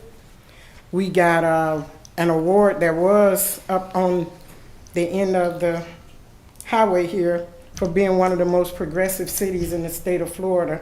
I think it was back in '96. I don't know what happened to it. But one of my goals would be to see us get that type of recognition again. The city was very well respected by the state of Florida for historical, for waterfront, and economic development, the EZDA. And that's one of the other things that no longer exists. I served as the executive director for the Enterprise Zone Development Agency, and I would love to pursue getting that designation back for the city. It helps people who have businesses in the city and provides some other advantages for the city. And one of the problems I remember Mike saying at one of the prior meetings that we're no longer eligible, but the problem is where your LMI, which is your low to moderate income designation is. When that happened before, it was put in the wrong place. Where it was put was not low to moderate. So what I would propose to do is to identify where the low to moderate income area is for the city, and then use that designation to gain that status back for us because of the advantages it would offer. If you reviewed my proposal, you know that I served on the Economic Development Board, the Historical Development Board, and several other organizations on behalf of the city. So those are included as a part of my proposal, which is just simply to assist with economic development needs for the city of Oak Hill, as well as to identify and apply for any grants, which I want to stop here and say, St. John's paid for the last stormwater management plan that was done years ago. I actually was the one that wrote it. I don't know if you all looked at that before the stormwater management plan that you have now was completed. I glanced through it. The one thing I would suggest is the people that wrote it, that were paid for it, is that you ask them, how are we supposed to implement these things that you said? Because you cannot write the same stormwater management plan for Oak Hill that you write for New Smyrna or that you write for Daytona. We're a different breed. As far as construction of new development projects, I think more research needs to be done in that. I actually did a marketing study for the city. I think it was back in 2006. This past storm season, what Edgewater went through because of all the development they had should be something that you all think about, and how it's going to impact the city. How it's going to impact the city traffic-wise, how it's going to impact every other area of the city. Sometimes it's not good, all money's not good, all opportunities are not good. So I just want to encourage you to look at that. There's a term called smart growth management. It was developed some years ago. I think it would do you each well to just study what that is so you can be better prepared. Because one of the things that I've watched over the years happen in Oak Hill, people think they can take advantage of us because we're a small city and they think we don't know. So a lot of things were done here and done to us and against us that had our commission known better, we didn't have to endure. So I just want to encourage you, any way that I can provide any research, I'm always interested. One of the biggest things I also want to bring up is the files that are sitting in the jail or whatever area of the city it is. That's out of compliance with state regulations. And I know that your new personnel coming in may not have the time to put into that because it's going to be very extensive. Everything has to be organized and then scanned into a system so it's archived. So that's one of the other pieces of this proposal that I've given you guys. And I don't want to make a lengthy presentation. I want to be involved in helping you with your economic development strategies, working out ways to create opportunities for people to open businesses again in Oak Hill, to develop new business. The historical preservation, I would love to be a part of that. That's one of my biggest interests and one of the things I love most. I do want to say Mrs. Betty Bellamy, for years more than I can count, older than me, and I'm 67 years old, was the city historian. Her accounting of the history of the city of Oak Hill is the only real history of the city of Oak Hill. She gave me, as the last thing before she passed away, the history and asked me to make sure that it was done. I wrote a grant to the state of Florida, and the state of Florida approved it. And we did a video called Oak Hill, A Place in Time. It's very nostalgic. It paints a beautiful city, beautiful picture of the city. It should be up on the city's website, but it's not. You saw the presentation that this lady made. We have that in that video, and it should be up there. At one time when I was working as the executive director of the EZDA, I was getting calls from all over the world. People wanted to be able to come here to Oak Hill. We need to be that city again, and we have that opportunity. And I have the degrees, which I got purposely to help Oak Hill. I'm not just Julie Wood, I'm Dr. Julie Wood. I have an MS in Community Economic Development. I have an MBA in Public Administration, and I have a doctorate in Business Leadership and Administration. All of those are tools that can be used to help the city grow the right way and get back to the things it needs to do so that Oak Hill can become the city that it has the capability to become. The Seafood Festival coming back, that's one of the best things that you all can do for the city of Oak Hill.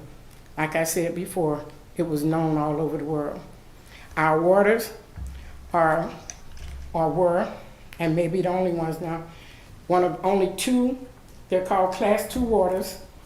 The meaning is that it's the ideal place to grow shellfish. And we also had a waterfront that was known all over the world. And there's been a lot of development over there, or from what it should have been. So I just want to see you all get back to the things that matter for the city and work on the quaintness and the beauty of the city. The suggestion for the roundabout is one of them. I wrote a grant for $150,000 for the park that's at the corner of Halifax and US 1. That was supposed to be the Mayor Clarence Q. Goodrich Park. He was the longest sitting mayor in the state of Florida and may have been for the whole United States. He deserved that recognition, but it was taken away from his wife after he passed, and she was very angry with the city of Oak Hill, and I don't blame her. But he deserves that recognition, and if you're gonna do anything with that park, that's what you should do. So my final request is, anything that you all need to do for the city, that's the service I would like to provide as a grant writer. I've been doing it for over 30 years. I wrote over $1 million the city got. I'm the reason the pier is there. I'm the reason the bird tower is there. I did a lot of waterfront grants, historical. I know this city because I grew up in it, and I love it. I miss the oranges. I miss the fishing being able to go buy fish over on the waterfront. A lot of things that we used to be able to do and the things we could look forward to. So before you make that decision, there's probably a grant opportunity that's available, so you don't have to worry about where money comes from. You're supposed to get it. The CDBG funding, you should apply for it every year that it comes out. The ECHO, and there are other parts of money that's available for the city. So with that said, I'm going to be quiet. And if there are any questions that you have to ask, I'm gladly here to answer them.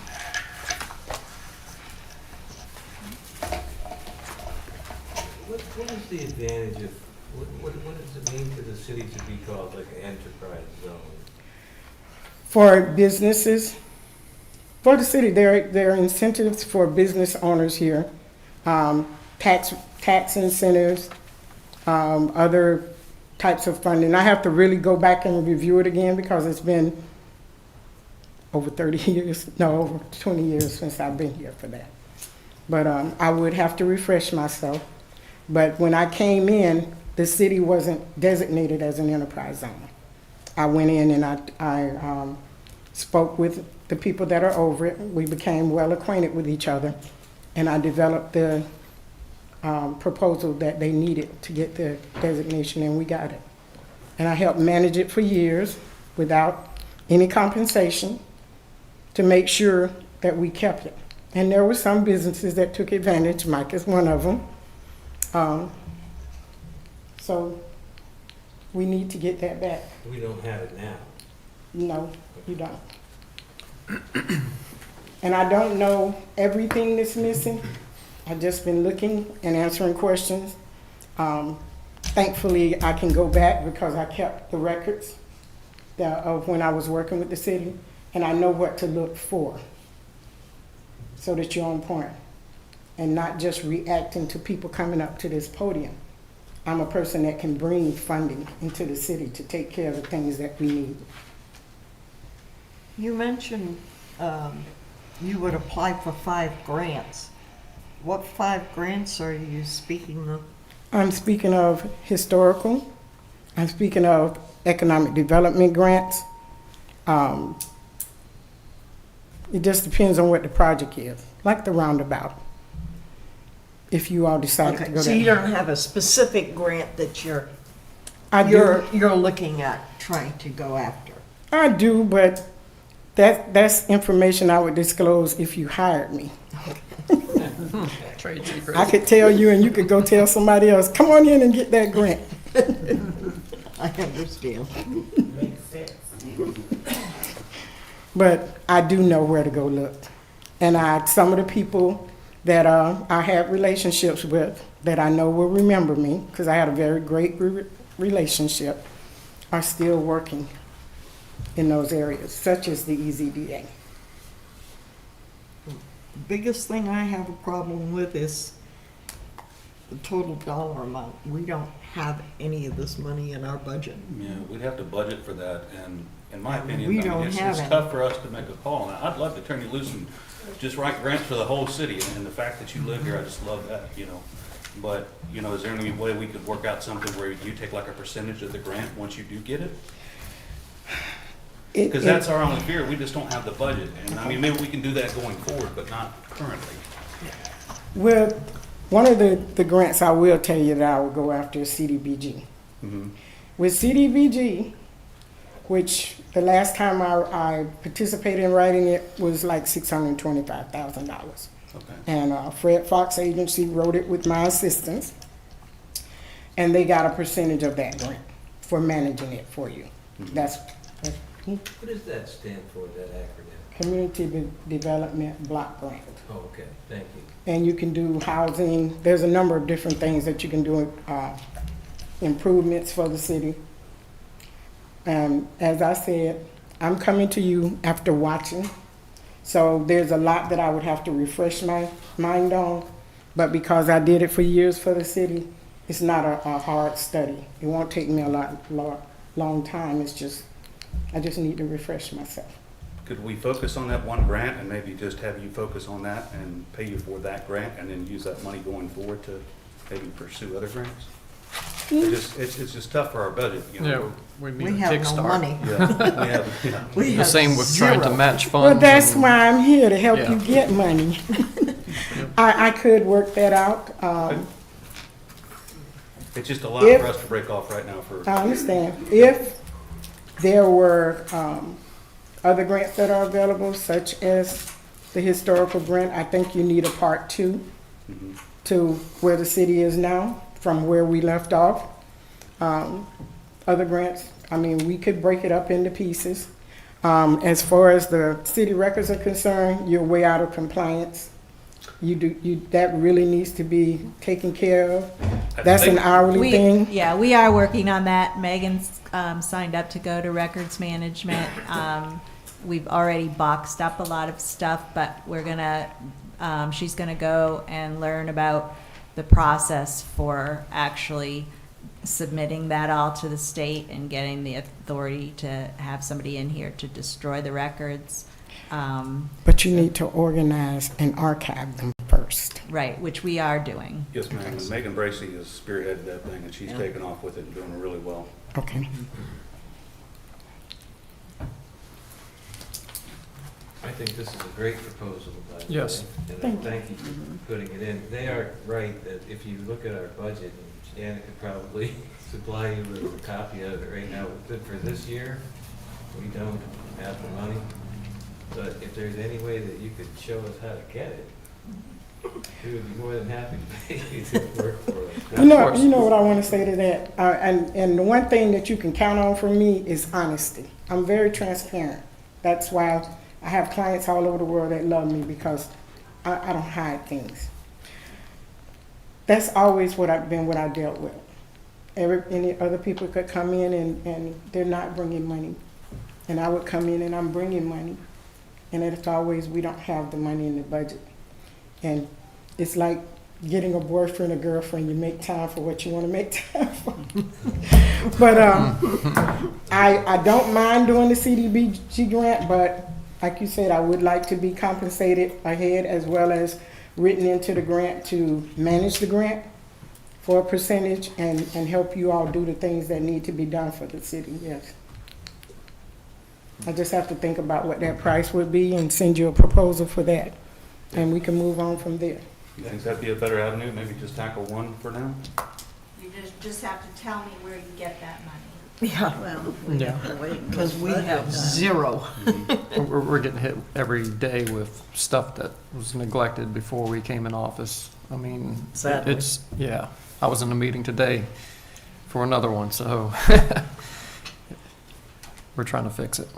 Well, in that, you just have to prioritize. What's That's most right. important for you right now? What I'm offering gets you in place and brings you funding that you desperately need. So I know other people are coming on, but is that something that's bringing an income to the city, or is it something the city's, like, I'm told you paid $65,000 for that stormwater management plan? Prior administration paid that. Yeah, and they did a lot of dumb, I'm sorry, I shouldn't say that. But anyway, that was ridiculous. I think I did it for like $3,500 or something like that when I wrote it. Because Oak Hill is not complicated. We're a small city. It's not that complicated. And that plan is very extensive. And I actually got bored reading it, being honest with you. And then I just went to the end to see what are these people recommending that the city of Oak Hill can do. And you need to bring them back in here. And they need to tell you that. And if they can't tell you that, they should refund you something. I'm sorry. Well, we are working forward on that. We're in the process of doing a stormwater fee study, and that, once we get a fee established, we're the only jurisdiction in Volusia County that doesn't have a stormwater fee. That will give us funding, whether it's to go after grants to match with that funding, and that sort of thing. So we are trying to tackle it a little bit by little bit, but unfortunately, the city has so many things that we are trying to fix and tackle right now. I think what you're proposing is necessary, it's needed. My hope is that we get our budget straightened out so that when we start the budget process for the next budget, which I'm hoping we can start in May, that we'll have a better handle on things to say, do we have money to go out for grants? Because it's not just hiring you, but a lot of these grants, not necessarily CDBG, but a lot of these grants require matching funds, and we don't have them. And that's like with the ECHO grant. If I remember correctly, in-kind can be used as a match. For portion. For Yeah, as a portion. But Yeah, not the whole thing. You do need the money. Of course. Yeah. And sometimes you can leverage other grants as your match. So I can't say that specifically because I haven't looked through it. I just remember you mentioning it, and it's one of the grants I've written before. So you just look at every aspect of how do we get to that. You have to be creative, and I'm good at creativity. I mean, it's and we need to go after as much funding out there as we can. We've seen that just in the short time some of us have been here, but I just need to remind you that we have to be cautious of what we're spending up front to go after some of this money, not only in Ms. Wood's fees, but in the match, which is a bigger thing for me. Right, because we're still going after some state money, and they're also requiring match grant, more matching funds. Yeah, the county, we're going after some county money that they got through the Transform 386 or whatever. But I think it's definitely worthy, and I'm hoping we can tackle some of it. It's just right now we're in the process of getting this budget straightened around. When they hired me, there were several things that weren't even put in the budget, including paying some existing employees that we had to find money for. So it's been a challenge. But we're getting there. Okay, so I will submit a proposal to you. Please. Sometime by Wednesday to go ahead and start towards the CDBG. Yes. But I also, because of the time frame, want to look at what the historical people are offering right now that you might be able to take advantage of. Okay. All right. Thank you very so much for your time. Thank you, Julie. Yep, thank you. Can I say something, please? Yes, please. Evelyn Evans, 202 Flamingo Road. As a person who's been in this city for 65 years, soon to be 66, I've seen a lot of wasteful spending. I've seen a lot of opportunities missed because of personal feelings that were gained from other individuals that sat in your position. Not to try to, y'all in a position where y'all got to make up for some of the mistakes these people have made. Okay, that's the role many of you took on. That's right. Some are familiar with them because they was a part of them. But let's not get ourselves in a position where we're always saying, we don't have, we don't have, we don't have. Okay? I'm a widow. I can get what I want when I want it. If I want it bad enough. And this is my sister, by the way. And I'm not standing up here because she's my sister. I'm standing up here because I've seen her try to fight this city for years for things that they needed. I've seen $3 million grants up here. I don't know what that is. I've seen, I was given a copy of $8 million worth of grants that I shared with Joe. I don't know what that is. I've seen ECHO grants written, $250,000 Mary Deweese Park. $250,000 Mary Deweese Park. whatever over here on this river, whatever they did with money over there. But it's constantly wasted money, okay? And we keep missing opportunities. And I have been stressing for years, and I'm not an angry black woman because that's what Mayor Gibson came to my house and that's what he thought I was, an angry black woman. I'm not an angry black woman. I talk loud. I will not deny that. But I'm not angry. This is just how I am, okay? And nobody wants to give an account for all this missing money. Now, the $8 million I'm speaking of were the monies that were supposed to be spent on the west side of Oak Hill, okay? They allowed prior to Mr. Is it Adams? What's his name? Jerome Adams? They allowed the city administrator prior to him to leave here knowing the financial situation wasn't where it was supposed to be. All this missing money. And I'm bringing it up because if you want to look for some dirt, look at that money. People have, if they can get away with it one time, they're going to do it again. And for years, this money keep coming up missing. And I want to tell you, I thank you for being here because I think you're doing an excellent job. I have not seen this commission run as efficiently as it is running under your wing. You're doing a great job. I appreciate it. But when y'all see me come up here, y'all, I ain't angry. I just want everybody to be fair. Be fair. I wouldn't call that anger. I call it passionate. Okay, thank you. That's a better word. I think that's where you're at. I just want everybody to be fair. Don't ask people who especially work in a position of responsibility to do anything for free. Don't do that. Don't ask them to wait, and if you get this, you can get this. Don't ask people to, that's their business. And when they're coming to you with opportunities, please don't miss your opportunities. Because this can be a beautiful city. It can be a beautiful city. It's 2 streets I love going down in Oak Hill.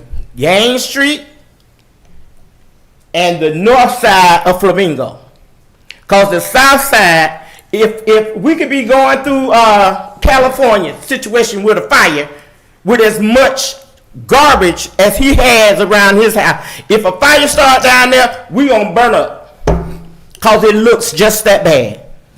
But you know, we used to do stuff like clean up the community together. We ain't doing that no more. And I just want to see us come together as a community and do what's right for everybody. And if I can help you do it, I'm a caretaker right now. You know, I ain't in the best shape, but I can do what I can do. And be willing to do it. Be willing to do it. But don't ask professional people to do things and wait on money or pay them later. Because some of y'all are business people, I'm sure. You ain't gonna do something for somebody and wait on your money later, are you? Yeah, that's how you live. That's how you pay your bills. So never ask another person to do something you're not willing to do. Okay? Thank you and God bless you. Thank you. Thank you.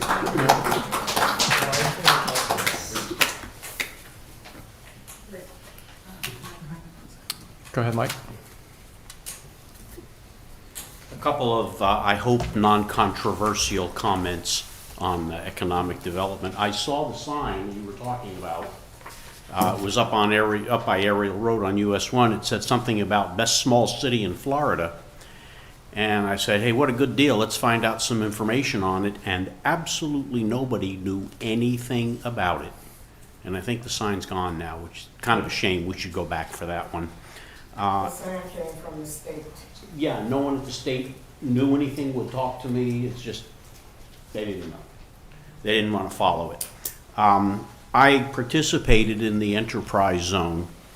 One of the advantages of the enterprise zone is there was no sales tax on business equipment or facilities. So you could build a warehouse and you won't pay tax on the building materials. Community Development Block Grant. This was fun. CBDG runs on a yearly basis, and their year's about 19 to 21 months long, which is a little strange. We did get one for $850,000. The grant manager was a guy from Jacksonville who came down and gave everybody a dog and pony show and was very, very competent, or sounded very competent. However, the day after he got the grant, he handed it over to his idiot son-in-law, who could barely make a coherent sentence and mumbled and this and that. And as a result, we had to do an awful lot of the work that he should have done. We did something like 14 or 15 houses, some of them on South Gaines Street. One of the difficulties we ran into was there were lots of title problems that had to be solved. Half of the house is owned by somebody's brother-in-law's sister's cousin, and they're on Mars, and we had to chase all that stuff down. But CDBG is very good. It does take some work. When we got the grant, we had a choice of spending it on infrastructure or on houses. And my position was we should spend it on houses, because if we spend it on infrastructure, people are going to say, well, we got $850,000 and I didn't even get a t-shirt. This way we got 14 or 15 houses rebuilt. So it was a success. And I think we should go back for more on that one. Okay. Thank you, Mike.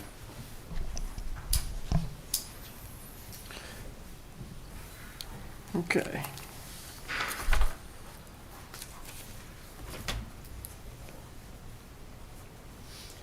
Resolution. Yep. Resolution number 3. Resolution 2025-01. I'll read it first and then I'll Go ahead. go over. Resolution 2025-01, a resolution of the City of Oak Hill, Florida, creating a new fee schedule for building permits and site inspections, superseding Resolution 2007-11, repealing all resolutions in conflict herewith, and establishing an effective date.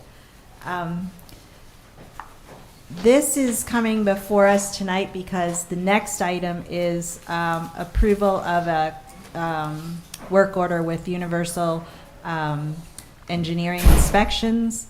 The building official would like to continue on here doing building permits for existing homes and existing businesses.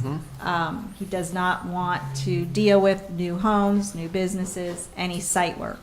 So in talking to Universal, who's already under contract with the city to fill in when Dennis is out, we talked about a fee structure that would permit us to do this.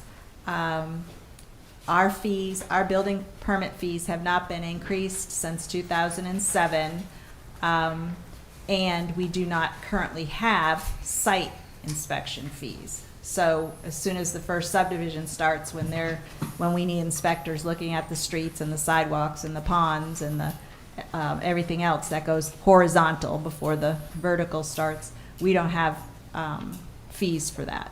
So this resolution is basically what Volusia County has adopted. I've taken out all the plan review fees and things that we've already established our own fee structure for plan review.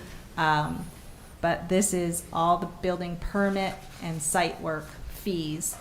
So we would approve this, and these would become our new fees. And then subsequent to this, we would enter into a contract for Universal, or a work order, they already have a contract, to begin inspecting all our new work, any new homes, new businesses, any of that. So with that, I'll answer any questions. Mike is here tonight with Universal.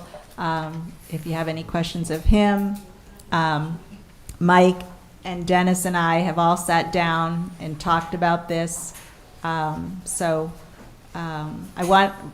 think it's really important for the city to get this accomplished, get them on board before the first call I get for a subdivision who wants to break ground. I want this all in place. There might be some quirks to work out, kinks to work out as we move forward, but this will help us. Okay. When was the last time we've made any adjustments on our inspection fees? 2007. So since 2007, we've had the same fees. Wow. Okay. I guess I heard from Dennis that at some point in the recent past, there was an attempt to increase the fees, but I don't know anything about that, and I don't know what went wrong, but. Wow, so we're still working on 2007 charges. And this is, being Volusia County, a lot of the contractors who do work all over the place, they're very accustomed to this. Sure. And I'll after we talk about the fees, I'll talk a little bit more about how it would work with Universal Engineering. Okay. So for this resolution, we need to adopt match Volusia County's fees? Well, all you'll be doing in this is approving Resolution 2025-01, which does that. Okay. It increases our fees and matches the site fees with Volusia County. Okay. Do we have a motion? I'll make a motion. I'll second it. Okay, we have a motion and a second. Any further discussion with the commission? Any discussion with the citizens? Okay, none at this time. Go for a vote. Mayor Taylor? Yes. She's standing up Yes. from Universal. Okay. Yes. Vice Mayor Gattagano? Yes. Commissioner Hyatt? Yes. Commissioner Warning? Yes. Commissioner Jolinger? Yes. Thank you. Okay, so now that we have the new fees in place, this is the, next on the agenda is the work order proposal from Universal Engineering. I explained to Mike that I just found recently the contract that we have with his firm for, currently, for the work he does to support Dennis when he's away. I'd like to have Mike Kelly look at that, and we might bring that back. There might be a few things that we work out, but in general, what I put in your packet was the fact that they will do all new development, and then as you can see, the fee structure is 80-20. So they will get 80%, we will get 20%. All the work will be done by Universal. Mike, you want to explain a little bit about your portal and that sort of thing? Yeah, so we'll handle all the requesting inspections, we'll handle the issuing permits, we'll put the invoice together, so all you'll do is collect. They'll come in to pay their permit fee, and you'll collect the permit fee, but we do this with Pearson, Lake Helen, presently, Pearson, Lake Helen, Willaca, which is in Putnam County. We have contracts with them and do the same thing, so we take care of, all they do is they turn in, we do the plan reviews, we take care of it from the start to the end, and then Dennis will just sign off on the CO. I already spoke with him, we'll do the final inspection, he'll sign off the COs because he's still the building official. So there's no cost to the city, you guys just collect when the fees are. we collect, paid? we collect, it's 80-20, Yeah. it's the Yeah, same, but- it's a contract, so most jurisdictions have that same contract because, permit fees have to remain in the building department, but that covers all your overhead and everything else, and then we collect, someone pays a permit fee, say $1,000, we get 800, you get 200. Gotcha. So, yeah, so it's no cost to We're you, not it's on the just, hook for yeah, anything then. you're not on the hook for anything. I like that. Yeah, and the site works the same way. When the site development, we're gonna handle all the stormwater. When they're putting the roads in, we'll have inspectors out there making sure they put the roads in. We'll make sure they have the wetlands protected. We'll make sure they have silt fences up, all that kind of stuff. We take care of all that. I've talked to Mike about, one of my pet peeves I see all the time is contractors working and all of a sudden there's no protection around the trees that the plans say are going to be protected. So we're going to be real diligent on tree protection, on wetland protection, and we'll have enough people out there through his company to do that. Whereas, you know, when you only have a building official in here 2 part-time days a week, it's just impossible. Yeah, we have a geotechnical department, we have a environmental department, so we handle all that stuff presently. So, yeah, we'll be able to send people, whoever, you know, whatever they're doing. You know, we have a couple staff engineers, I know, like, they're doing stormwater improvements on Giuseppe's. They were going out there every day, you know, monitoring while they were building it, because they have to do it in lifts, making sure they're compacting, making sure all that gets done. And that'll be part of the process we take care of for you. And then we'll turn reports in saying, okay, this was done. You know, here's the monitoring of the compaction. You know, we have all the compaction tests, because we do compaction tests all the time. We'll check the compaction. You know, they'll have their guy check it, but we'll also verify it, and we'll turn a report in. Okay, we, you know, did our due diligence for it.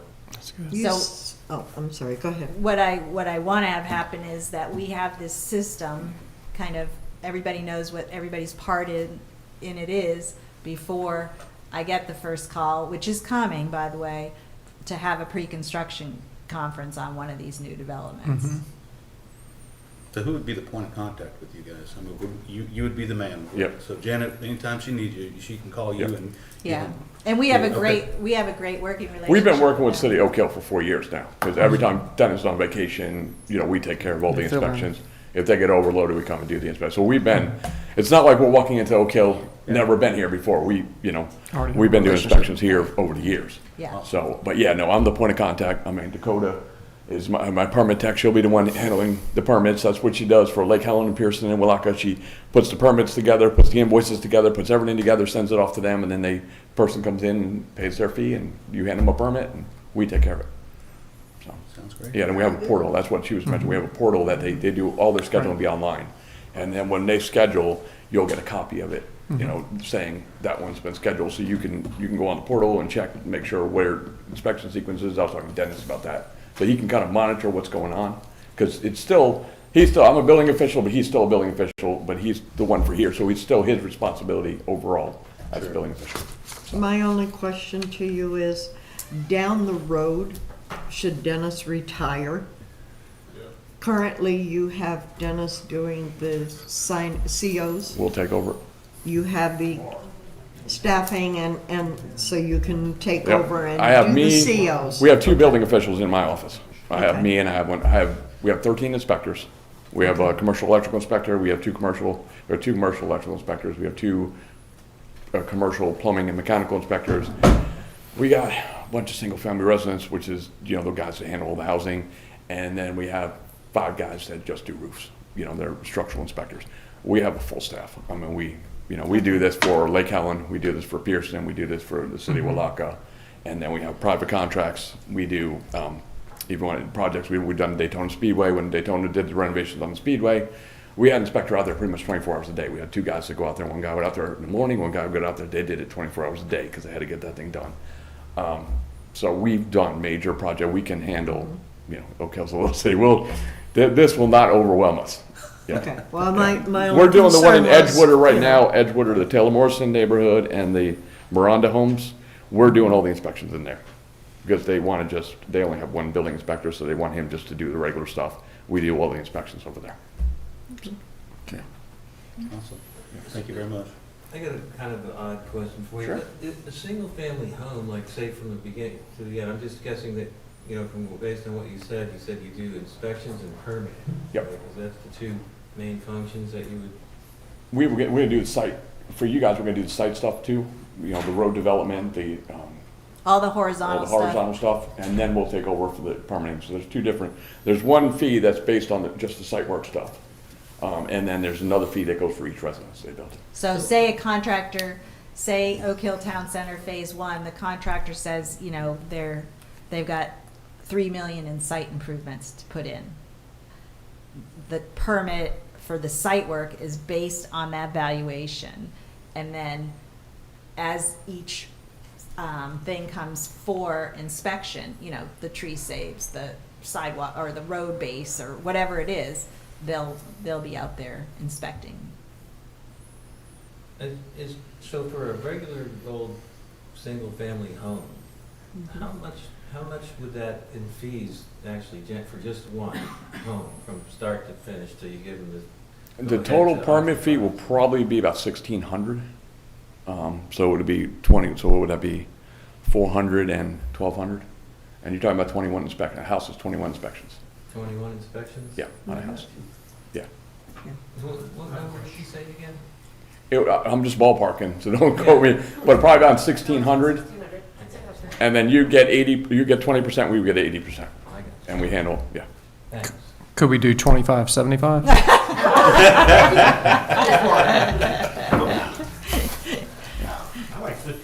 Yeah. You're killing me. It's a lot, you're not gonna have to do anything. I'm just saying, pretty much, we're gonna take the whole caboodle for you. You're just gonna rake in the money. We're gonna give you the whole caboodle. You're gonna rake in all the money and not have to do anything, so. Yeah, because right now Tasha and Megan spend a lot of time doing all the Sure. footwork Yeah. for those. And they shouldn't be, that should be on them, so. And they just include, I mean, on a $300,000 house, $1,600 for permits. That's, yeah, I mean, that's nothing, yeah. Okay. So it's not gonna cost you anything, like. I understand. Right now, it costs you, we charge you by the hour. I mean, that's our hourly rate when we do cover for Dennis or whatever, but we're only charging, if they build a house, we're getting paid. If they don't build a house, we're not getting paid, so, yeah. 450. Okay. Well, we have a couple citizens like to speak. All right, so, thank you. Thank you. That's serious cash. So I can tell you I hired Universal personally on my home build up the road, and they're incredible to work with. They're so easy. Their online portal is amazing. I think you guys probably have experience with that when they cover for Dennis. Maybe, maybe not, but I guessed about $1,500 is what I was going to pay, so $1,600 per home. And a few of their inspectors on point. I order an inspection today, I get it inspected tomorrow. There's never a delay, which I'm assuming at capacity you guys will be fine with the staff you have, but Mike Morgan and Joel, incredible inspectors, super easy to work with, super knowledgeable. So I think it's probably a really good decision to turn that over, because there's no way Dennis as one human can handle any sort of capacity like that. No. It wouldn't be fair to ask him to. And the good relationship we had is why we didn't go out and see who else provides that service. We already have them under contract. I would be very happy to see the city hire Universal. Okay, thank you. Go ahead, Mike. Make it quick. Sure, no problem. I want to go home too. Quick question, I have something in development now, I've already got a bunch of approvals. Are you going to re-review them? or- No. These are, this is site work, and it's And not, houses, and I'm not doing it's not houses. development review. Okay, I'm good. I'm good. All right. So we just need to approve this work order. I'll make a motion that we approve the work order. All right. All right, we have a motion and a second. Any further discussion from the commission? Got a motion and a second. No? Any further comments from the citizens? Okay, none at this time. Go for a vote. Mayor Taylor? Yes. Vice Mayor Galpagano? Yes. Commissioner Hyatt? Yes. Commissioner Warning? Yes. Commissioner Drollinger? Yes. Motion passes. City goals. I have nothing further tonight. Okay.